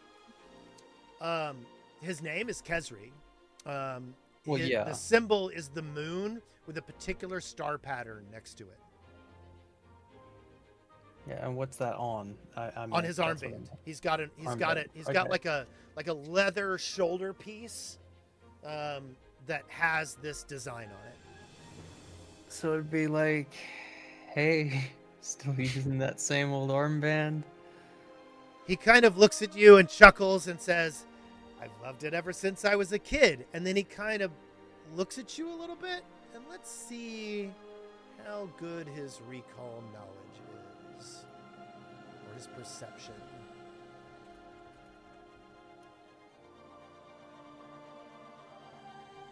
He kind of squints at you and says, in Uruxi, do we know each other? I would respond, yes, we do. It's been probably at least 10 years. But I'm Zaram, and... So it hasn't been 10, I'll tell you Hopefully. that. It's only been about, like, I don't know, we'll say 7. We'll say 7. Okay, 7. Because, So it's been about yeah. 7 years. I'm Zaram, and... His jaw drops, and he goes, Zaram, you were dead. I ran. I didn't die. No, they saw you die. They saw you die.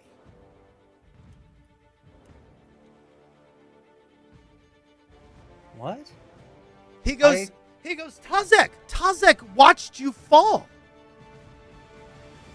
And you recognize the name Tazek.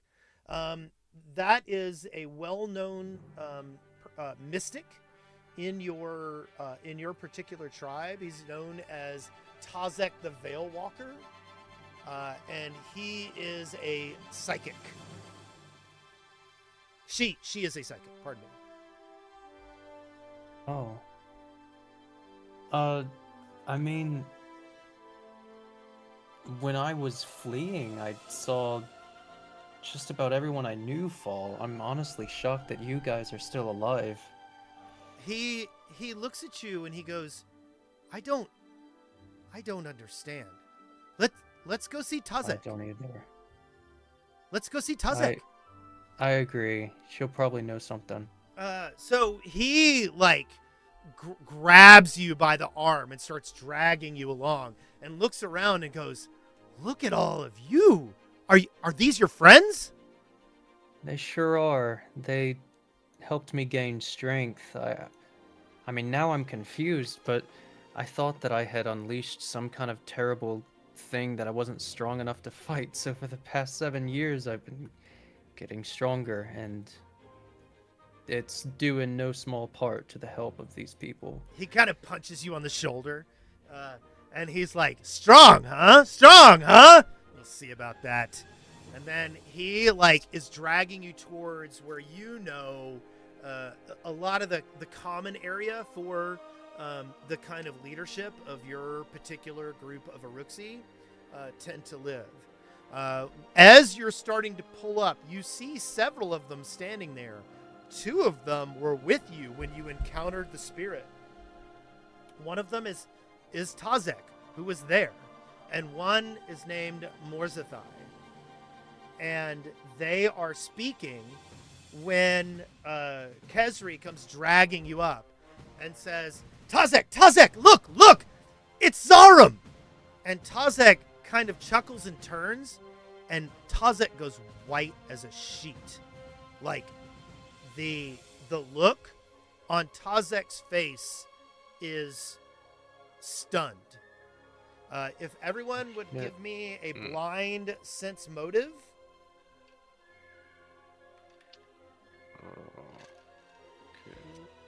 Oh gosh, remind me how to do that again. Actions? Yep. Lines to Sense. Game Masters.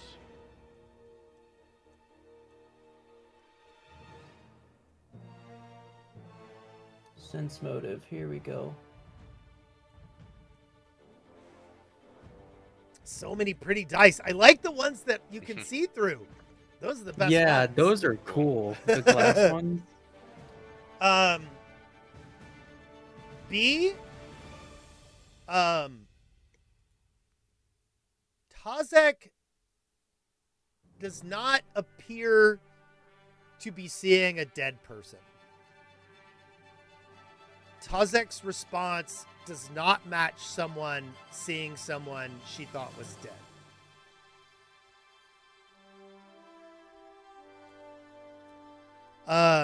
Tazek looks over at Morzathi and says, Zarum, and turns back to you, and you remember seeing Morzathi's blood being spilled by the spirit that you saw.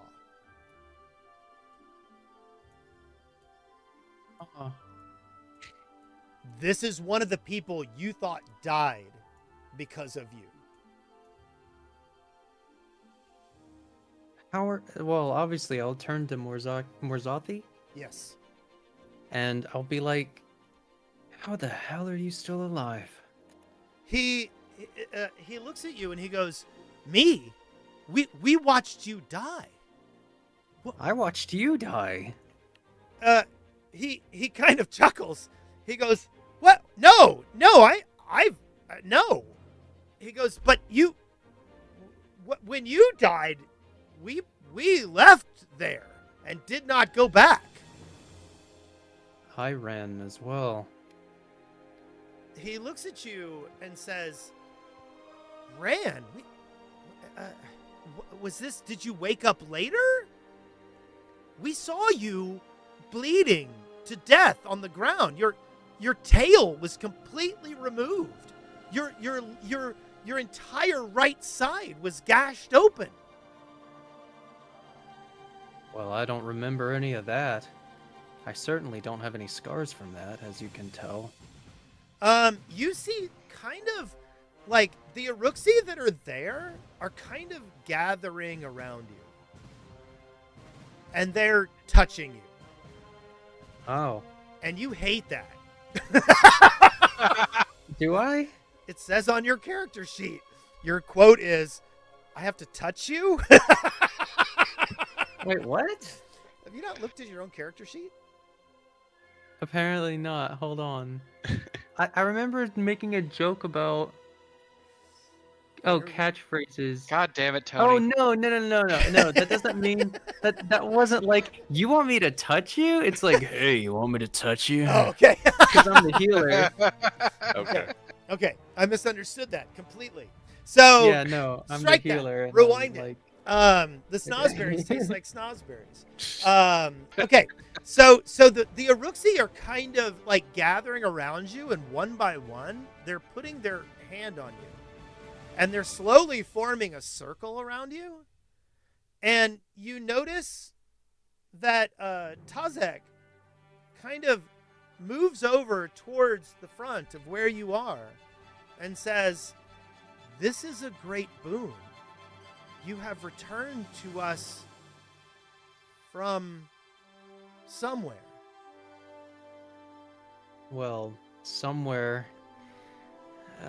I don't know what's going on. It seems like we've led lives that have existed in different worlds, but for the past few years on my end, I've been traveling, adventuring, learning to put down horrible, evil spirits and so forth so that I could one day return and right my wrongs to, I don't know,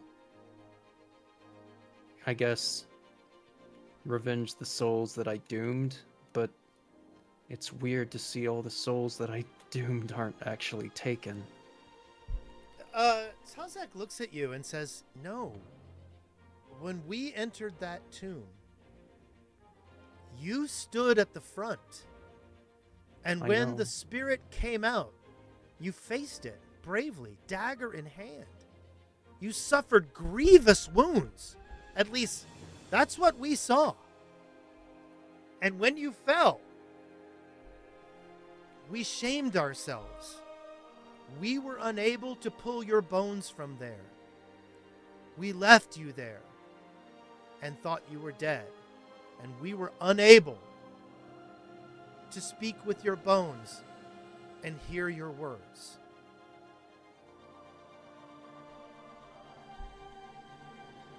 I don't remember that at all. Um, I remember running like a coward with my tail between my legs. he looks at you and says, "That is not how any of us remember you, Zara. We remember you a hero who fell protecting your fellow Uruxi.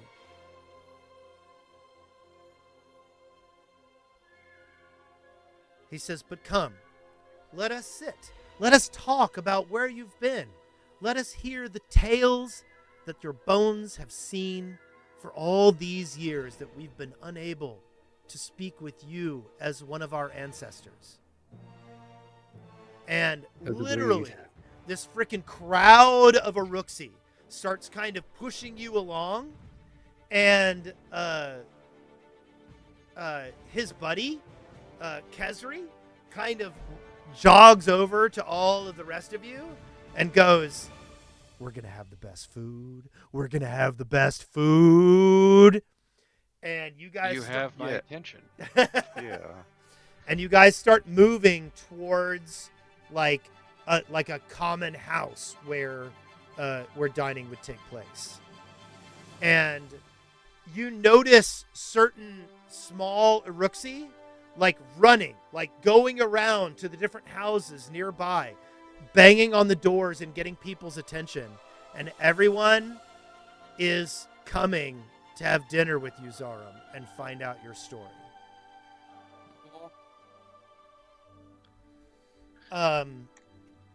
So at this point in time, it is 11:30. I could do a couple of more story beats if you want, but if people are sleepy, we could go ahead and call it a night. This does feel like a pretty Never good place surrender. to end Never give up. for the night. But David, if you're tired, we could end it for the night and have a good place to start next time. I'm good either way. I can't go like real late tonight. No. But yeah, I mean, if I'm good to go for a little bit more. Everybody good for Other another people are 30 good to go? minutes? Oh yeah, Okay. Yeah, I can go for another. I'm interested. Okay. I know. Very- Yeah, Zarum, what the hell's going on here? I don't Yeah. know. No one seems as concerned about this as they Zarum has should. been dead the whole time. God. Right? damn. Like, No one seems as concerned about this as what? as they should. Well, look, I think it might be just that, like, oh, this person we thought was dead was alive. I think the worry will come in a bit. Okay. As long So as you promise nothing bad will happen. oh, surely nothing bad will happen in Jaha. Yeah. Yeah, nothing like truly. This is not a bad omen or something about people experiencing a different history or something. Yeah. So Come to find out, I'm not the real Zarum.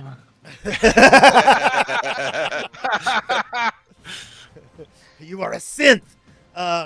Okay, so you guys get escorted to the dinner hall, and as I said, Uruxi from all around are coming and joining in. Zarum, you notice that people are dressing up for this. Oh shit. Like little kids are going on banging on doors, and people are opening the door, and then when you see them come back, they're wearing like ornate pieces of cloth and things like that. I'm gonna show you, by the way. So the sun is starting to go down, and it's starting to become nighttime. And Jaha is particularly beautiful at night. Oh.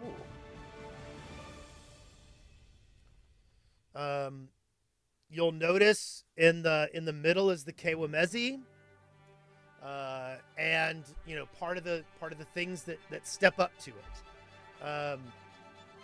The Uruxi are coming, and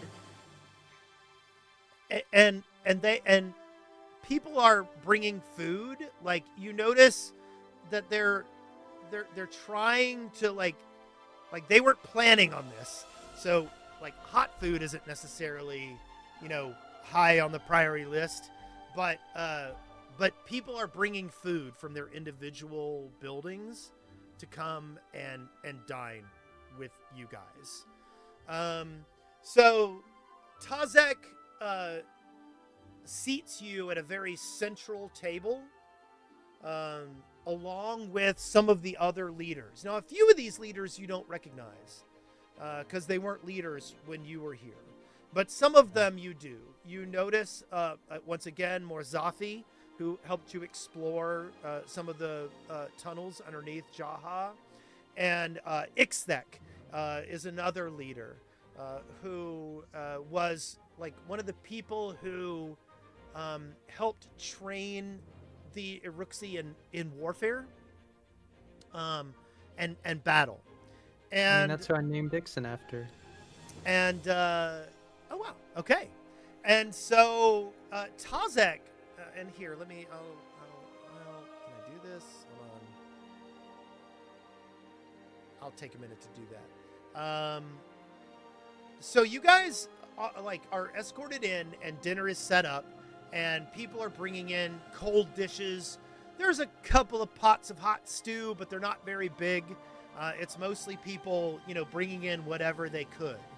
And Tazek sits you down and says, Zarum of Jaha, tell us your story.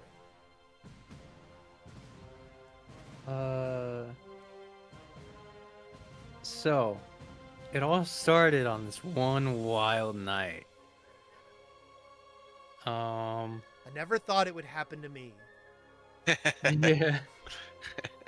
So this is a story all about how my life got flipped. But no, I think I'll just summarize it here, but say basically that I tell them the story of how what I remembered, how like we went down there, I went in front and tried to get myself to like approach and fight this thing, but from my recollection, it felt like the fear of God was put in me and I couldn't.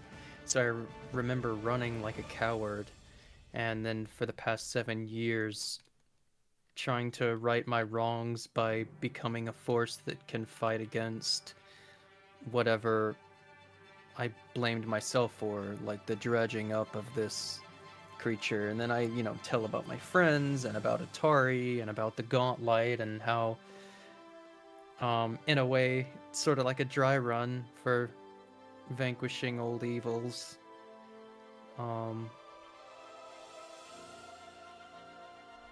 And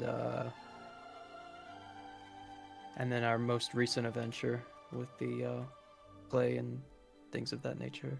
Okay. Everyone is like fascinated by the words that you're saying. Okay.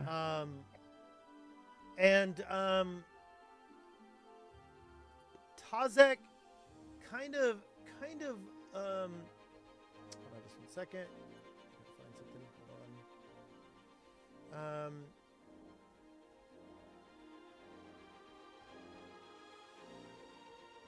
Dadgummit, that is not the document I wanted. Here, this is the document I wanted.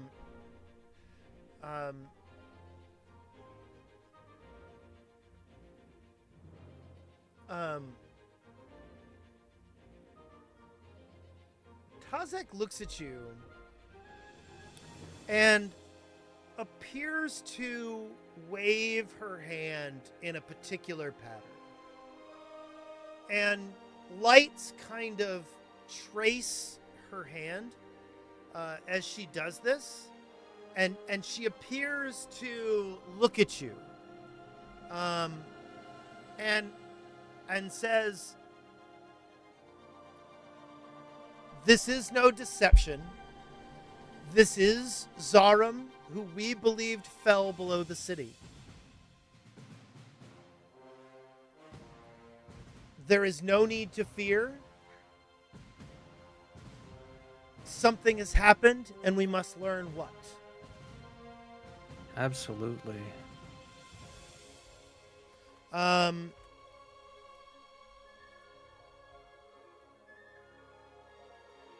Tazek then proceeds, again, waving her hand in the air in a way, and you've seen this type of magic before, specifically from her. She's known as the Veil Walker because she seems to be able to, like, wave between worlds, if that makes sense. As if she can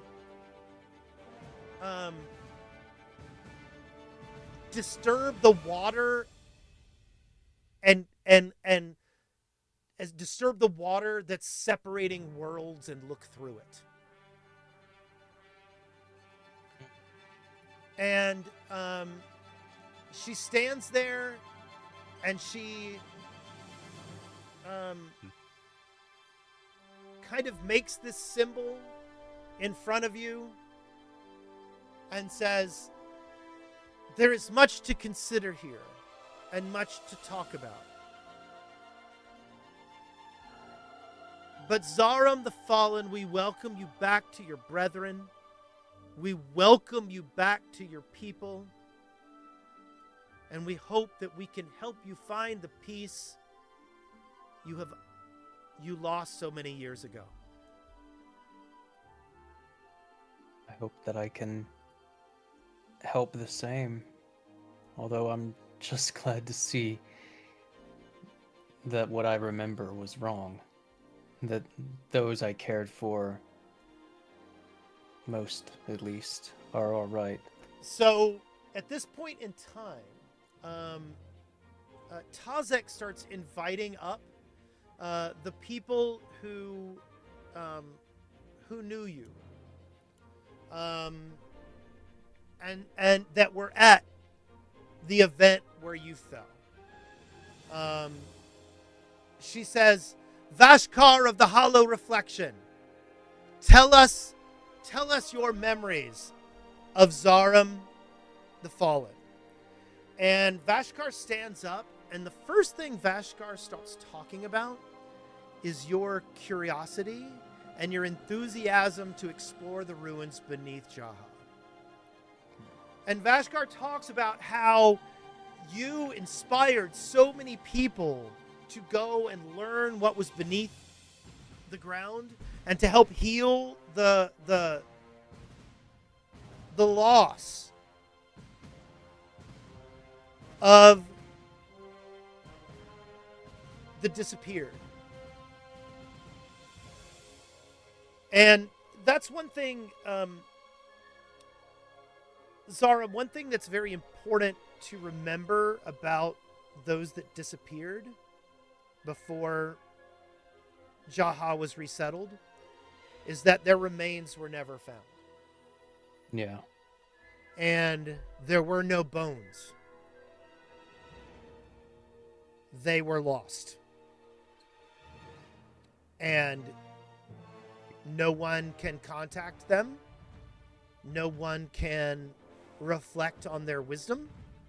And no one can attempt to raise the next generation with the wisdom of that generation. And so your bravery and curiosity in going beneath the city, that's the first thing that Vashkar talks about. Not about your death or anything else, but about how inspiring they knew you were. Aww. Then Tholvek the Bone Speaker is asked to come up, and Tholvek talks about how they were a unified group exploring the ruins beneath the city. That when the Waystone activated and they were able to use it to go down into the ruins, into the tunnels beneath the city, that there was a unity and a pride, and that they stood together, and it was a time of great learning and peace. Give me a sense motive, Zarum. Okay.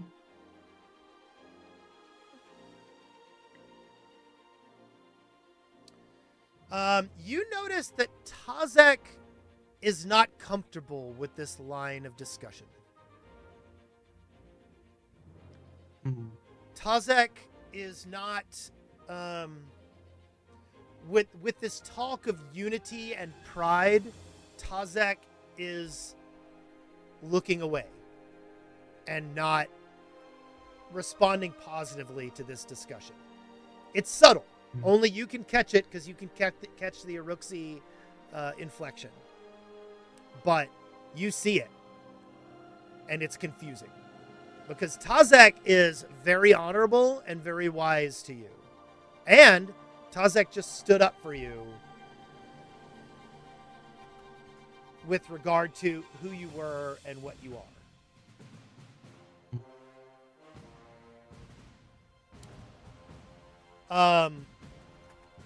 This goes on for a little while, and you hear story after story about how you stepped in front of this ghost and fell, and the others backed away because of how brutal the assault on you was, and that when they got away and used the Waystone to leave that part of the grounds, they were never able to return to it and could not recover your bones and were afraid to in the first place. The But the entire discussion is extremely positive. They remember you not only as an adult, but as a youth, and speak highly of you. No one has anything bad to say about you, Zarum. No one. Wow. What a dream. Yeah. Zarum is like the hero of Canton. I didn't know that. I don't know. I was so loved, I guess. I mean, Oh, you Oh, thought we love you. yeah. Well, yeah. He robbed It's- from the rich and gave to the poor. And I want to remind you that you remember Morzathi falling. You remember Yeah. Vashkar falling. You remember Soru falling. Now, you didn't see Tazek fall, but you do remember that multiple people were dying and that you believed that the dagger you were holding had brought this spirit to you. And you dropped it and you fled. Yeah. I mean, so I guess during this whole thing, it's just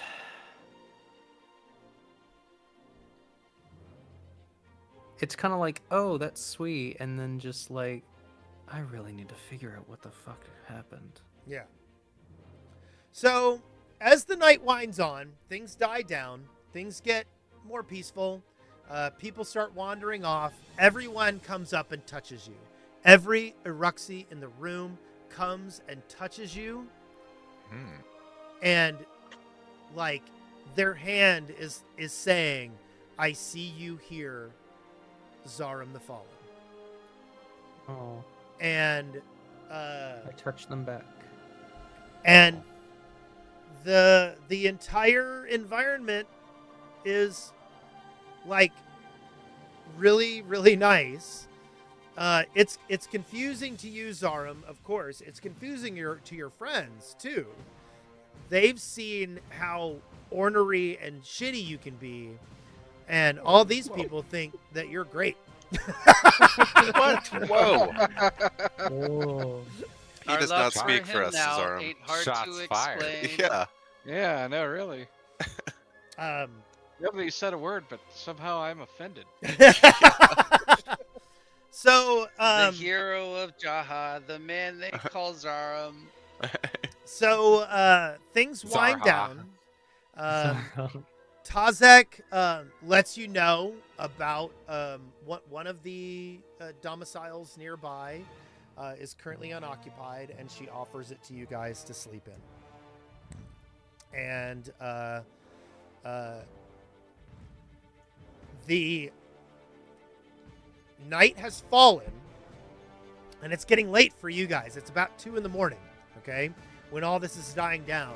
But again, the city is fully active at 2 in the morning. This is when people do things.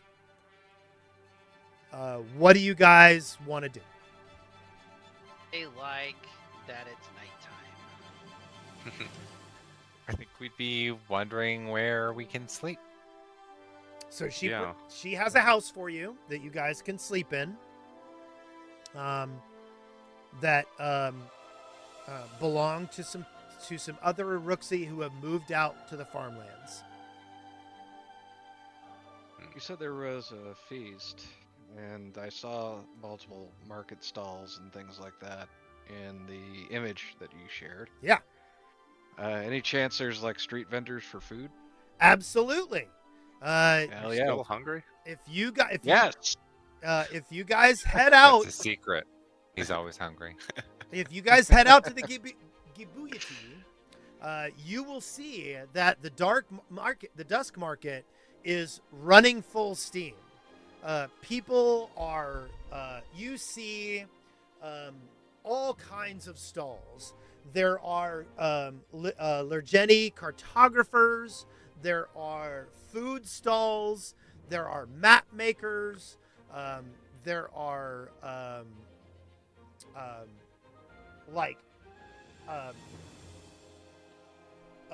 tapestry weavers. There are clothing vendors of both Ligurni and Iruxi orientation.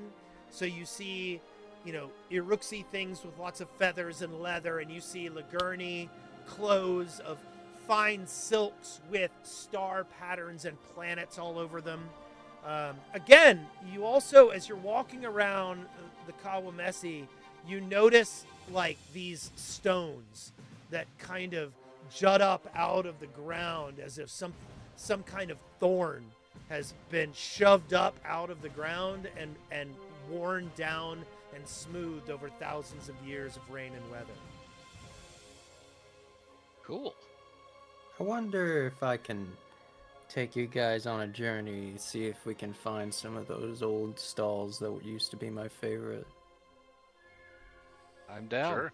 So the food area does tend to be like located to one area, and you do find some fantastic food vendors. There are all kinds of like specialty ingredients that are from here that Zarim, you haven't heard of. Like, you haven't eaten these in 7 years. Yeah. And suddenly you're like, oh my God, that's roasted street, blah, blah, blah, whatever the word is going to be. Yeah. Like. It's roasted street gribbly. Yes. Oh God, it's gribbly. It's what I've always wanted. Gripply, like the frog. Anyway. But it's, and then the other thing is you walk by a lot of Lijourney booths and you see like tapestries of constellations. Stars and moons are very prevalent in this society, both among the Iruxi and of the Lijourney. And so Zarim starts walking you around, and I mean, obviously, the stalls of your childhood are no longer there, but many of the things continue on. In the food vendor area, there is a large bonfire in the middle, and various vendors are going up and cooking their wares and returning to their booths with cooked wares. It's a very active place, and it's going on all night long. Very cool.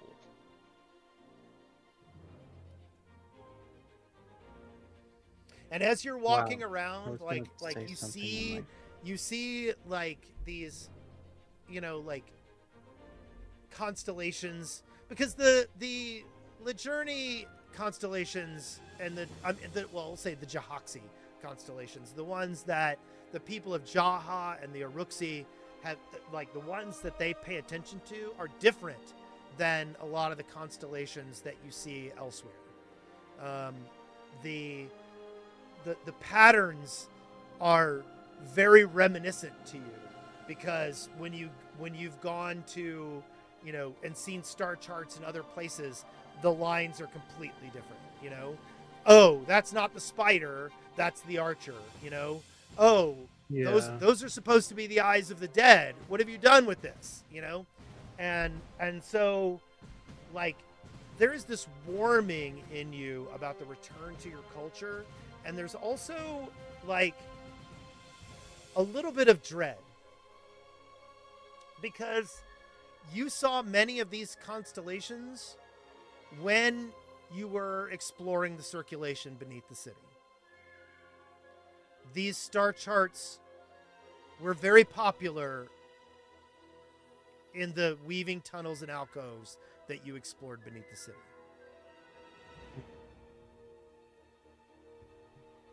I guess, simply put, these are my people and those are my stars. You guys get good food. I suppose I'd probably tell them a bit about the constellation too, so they get good sciencey bullshit, and also figure out that Zarim is into stars and planets. Yes. I'm Nerd. going to put a whole section in your journal of Jahaxi constellations.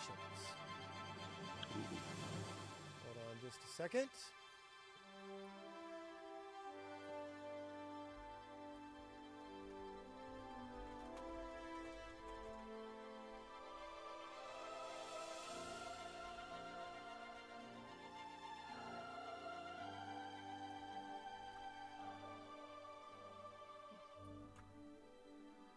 You guys will also notice that every now and then, Zarm seems to kind of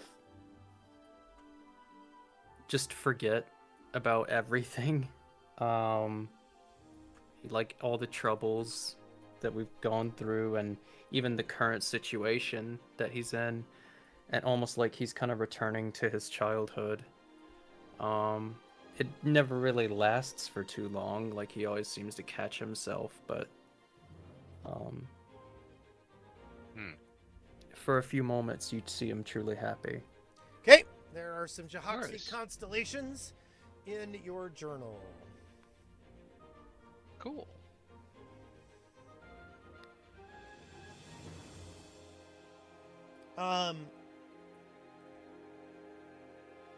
One other thing that is very interesting,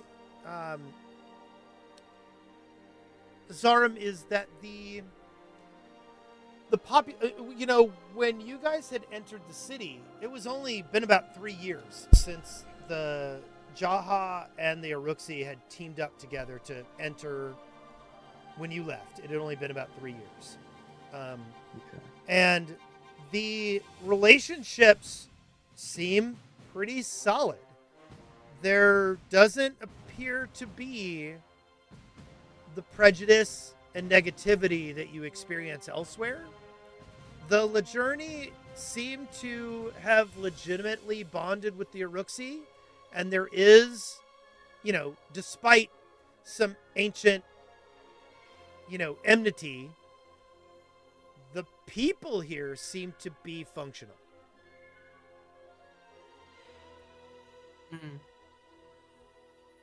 It's a little different from how it was when I left, huh? It's better.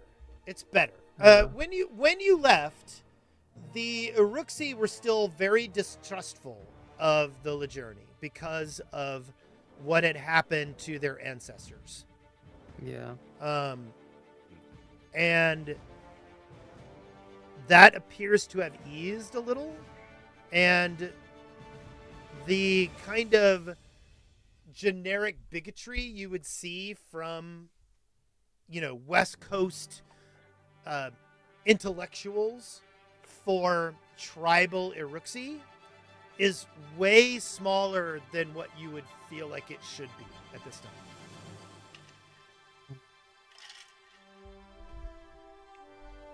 I've done a lot of talking. I apologize if this isn't interesting. No, it's It very is interesting. Okay, good. Yeah. I'm very It's interested. just I'm soaking it all in. It's not exactly my culture. Yes. Right? And again, like these people all just moved here 10 years ago. Oh my God. So why don't we wind down for the night? Okay, both in the game and in real life. In the morning, you guys can seek some answers and maybe attempt to find out what's going on. There's all kinds of aspects here, and we'll end it. We'll call it a night. Okay. Okay. Boop, boop, boop, boop. Let me change it back to. I chose this really kind of uplifting music for this. I really kind of like it. I think it's a good call. It sets the tone. Okay. So, Zarum, stars and wishes. I gotta give my star to you, man. I mean, like, I'm just so intrigued and invested in this mystery that you've weaved throughout my backstory, and I can't wait to see where it goes. You told me your backstory 2 years ago, and I was already making plans. Wow, really? Yes, yes. Shoot. You mentioned later on when you updated your backstory, I was like, oh my god, that's fucking perfect. Hell yeah. Because I already knew what I wanted to do. Okay, any wishes? I don't think so. Let's see. I hope that June goes well for me. Right about this time in a week, I'll be releasing CA, which is the project I've been working on for 2 years. So Nice. I hope that goes well and nothing goes crazy wrong, and I'll still have time and all that to be here. Sweet. I should, because I don't want to miss Pathfinder. So Yep. There'll be I've got some good stuff coming for you. I promise you that. yeah. I think I've got 2 more good Jaha sessions. Depending on how it goes, it could be 1.5. We'll see. Okay. Okay, Anira, you've been very quiet. Stars and wishes. Give my star to Zarum for jumping in and playing off of your backstory, and you guys put on a very entertaining episode. Yeah. Okay, any wishes?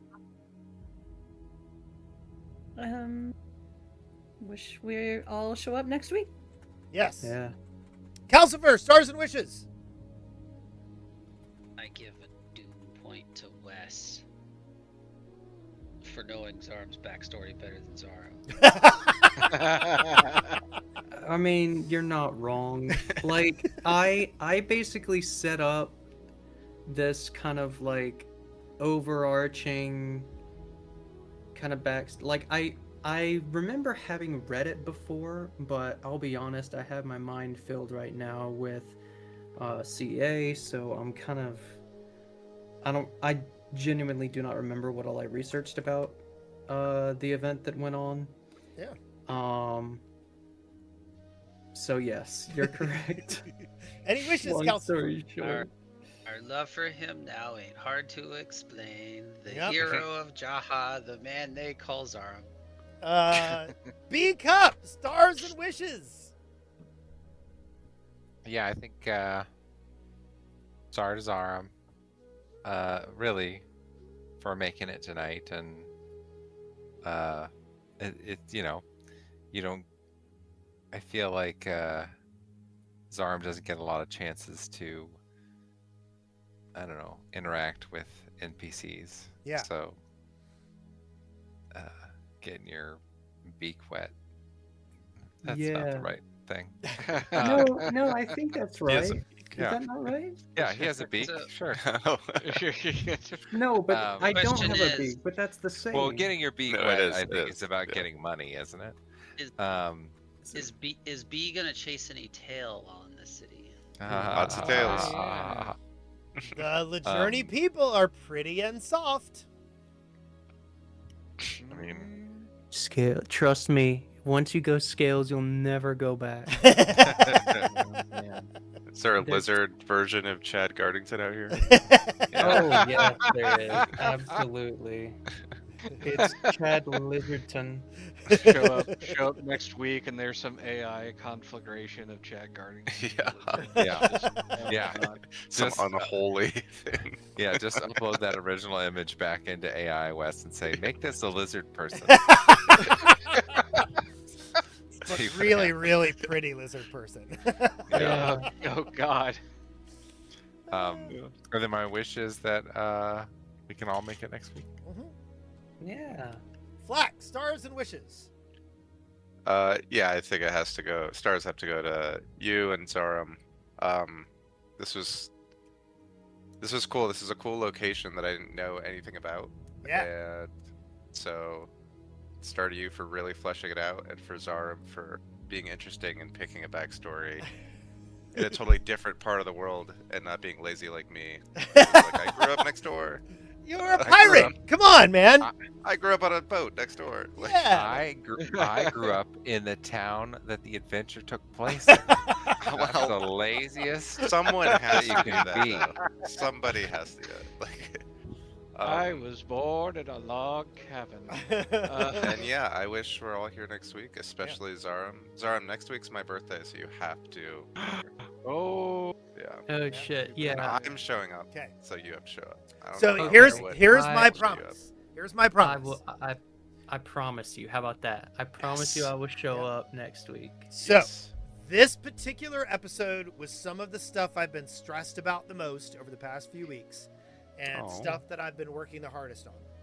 And so I've got some good padding. We're gonna start as close to 8 o'clock as we can next week, and just go solid and try to do a good 4 hours. Okay. Because we've got a combat we have to do, right? Sure. No. Sure. There'll be at least one, maybe two. well, that's 3 out of the 4 hours right there, Yeah. keeping our track record. Yeah. Ashmog, stars and wishes. I mean, I'm following suit with everybody else. Wes, I think the thing with not only the stuff with Jaha, I think that's actually super cool. But you added in extra stuff for the jungle, like the dwarf Oh, yeah. seasons, the stuff Yeah. with the Matangi. You're setting things up, and I need you to know that that's seen, Well, right? I Go just ahead. thought this part of the world was way too interesting for you to drive by with your windows rolled up. I mean, fair, I wanted entirely Well, fair. That's how you get bit by mosquitoes. you to. Yeah. Well, hey. And Zarum, look, we're not a very RP-heavy party, so this isn't a criticism of you specifically, but a lot of us don't really engage in the RP elements of this, and delving into backstory stuff by necessity kind of has to be that. So I appreciate you kind of stretching your wings a bit and engaging in an aspect of the game that's probably a little bit more difficult for you, and I know it will be for me if I ever get to backstory stuff with my Oh character. no, I've been planning yours too. I've got. Oh, you. I have heard. I have Wait. heard. I'm just trying to be nice. I mean, Uh, Ashmog, Thank won't yours you. mostly just be smash? I mean, it always is, but I'll have to go to there will be Cheliax. some talking, I think. Yeah. And then with Uh, then Calcifers, we're gonna have to go to the fucking another dimension or some shit. I don't know. we have to go to the Bizarro world and fight Yeah. Bizarro Superman. Okay. Well, this was fun. Do we- Again, Do we have to go fight demons for B? No. I can't imagine what B would have to resolve. Nothing. Well, I Of mean, course, we've you got don't to have go- any. You don't have any story threads that have been left loose, do you? Everything is perfectly as it should be. Where the hell is Cup? This cup is right here. And where's B? Also here. We are united in our speak. This is Cup's body. Yep. He's Yeah. mind. It's a perfect Yep. combination. And we've cut got to like a wild part of the woods where it's just covered in. and we've got to deal with the Nira too. Uh-huh. Oh yeah. And yeah. Nira's Oh yeah. Nira has to go back in time as well. It'll be interesting. So one of the things I've been thinking about is maybe in the future, if somebody can't make a night and it's a big story night, I have another adventure that I think I might want to run. It's called Pray for Death, where you play as Red Mantis assassins. Ooh. And so what I'll do is I'll put the specifications for that in the SP1 channel, okay? And everybody can make a Red Mantis assassin. And then if for some reason we're at a big story break and we're going to lose people, we'll run that adventure instead. Does that sound good? Okay. Yeah. Yeah, Okay. that's cool. So, and parts of that story are going to feed into what we're going to experience later in this adventure path. So, Yeah. And I apologize. I took Abomination Vaults and made it into a 2-year project, and now I'm taking Curtain Call and making it into a 2-year project. So I hope everybody's having fun. Yeah.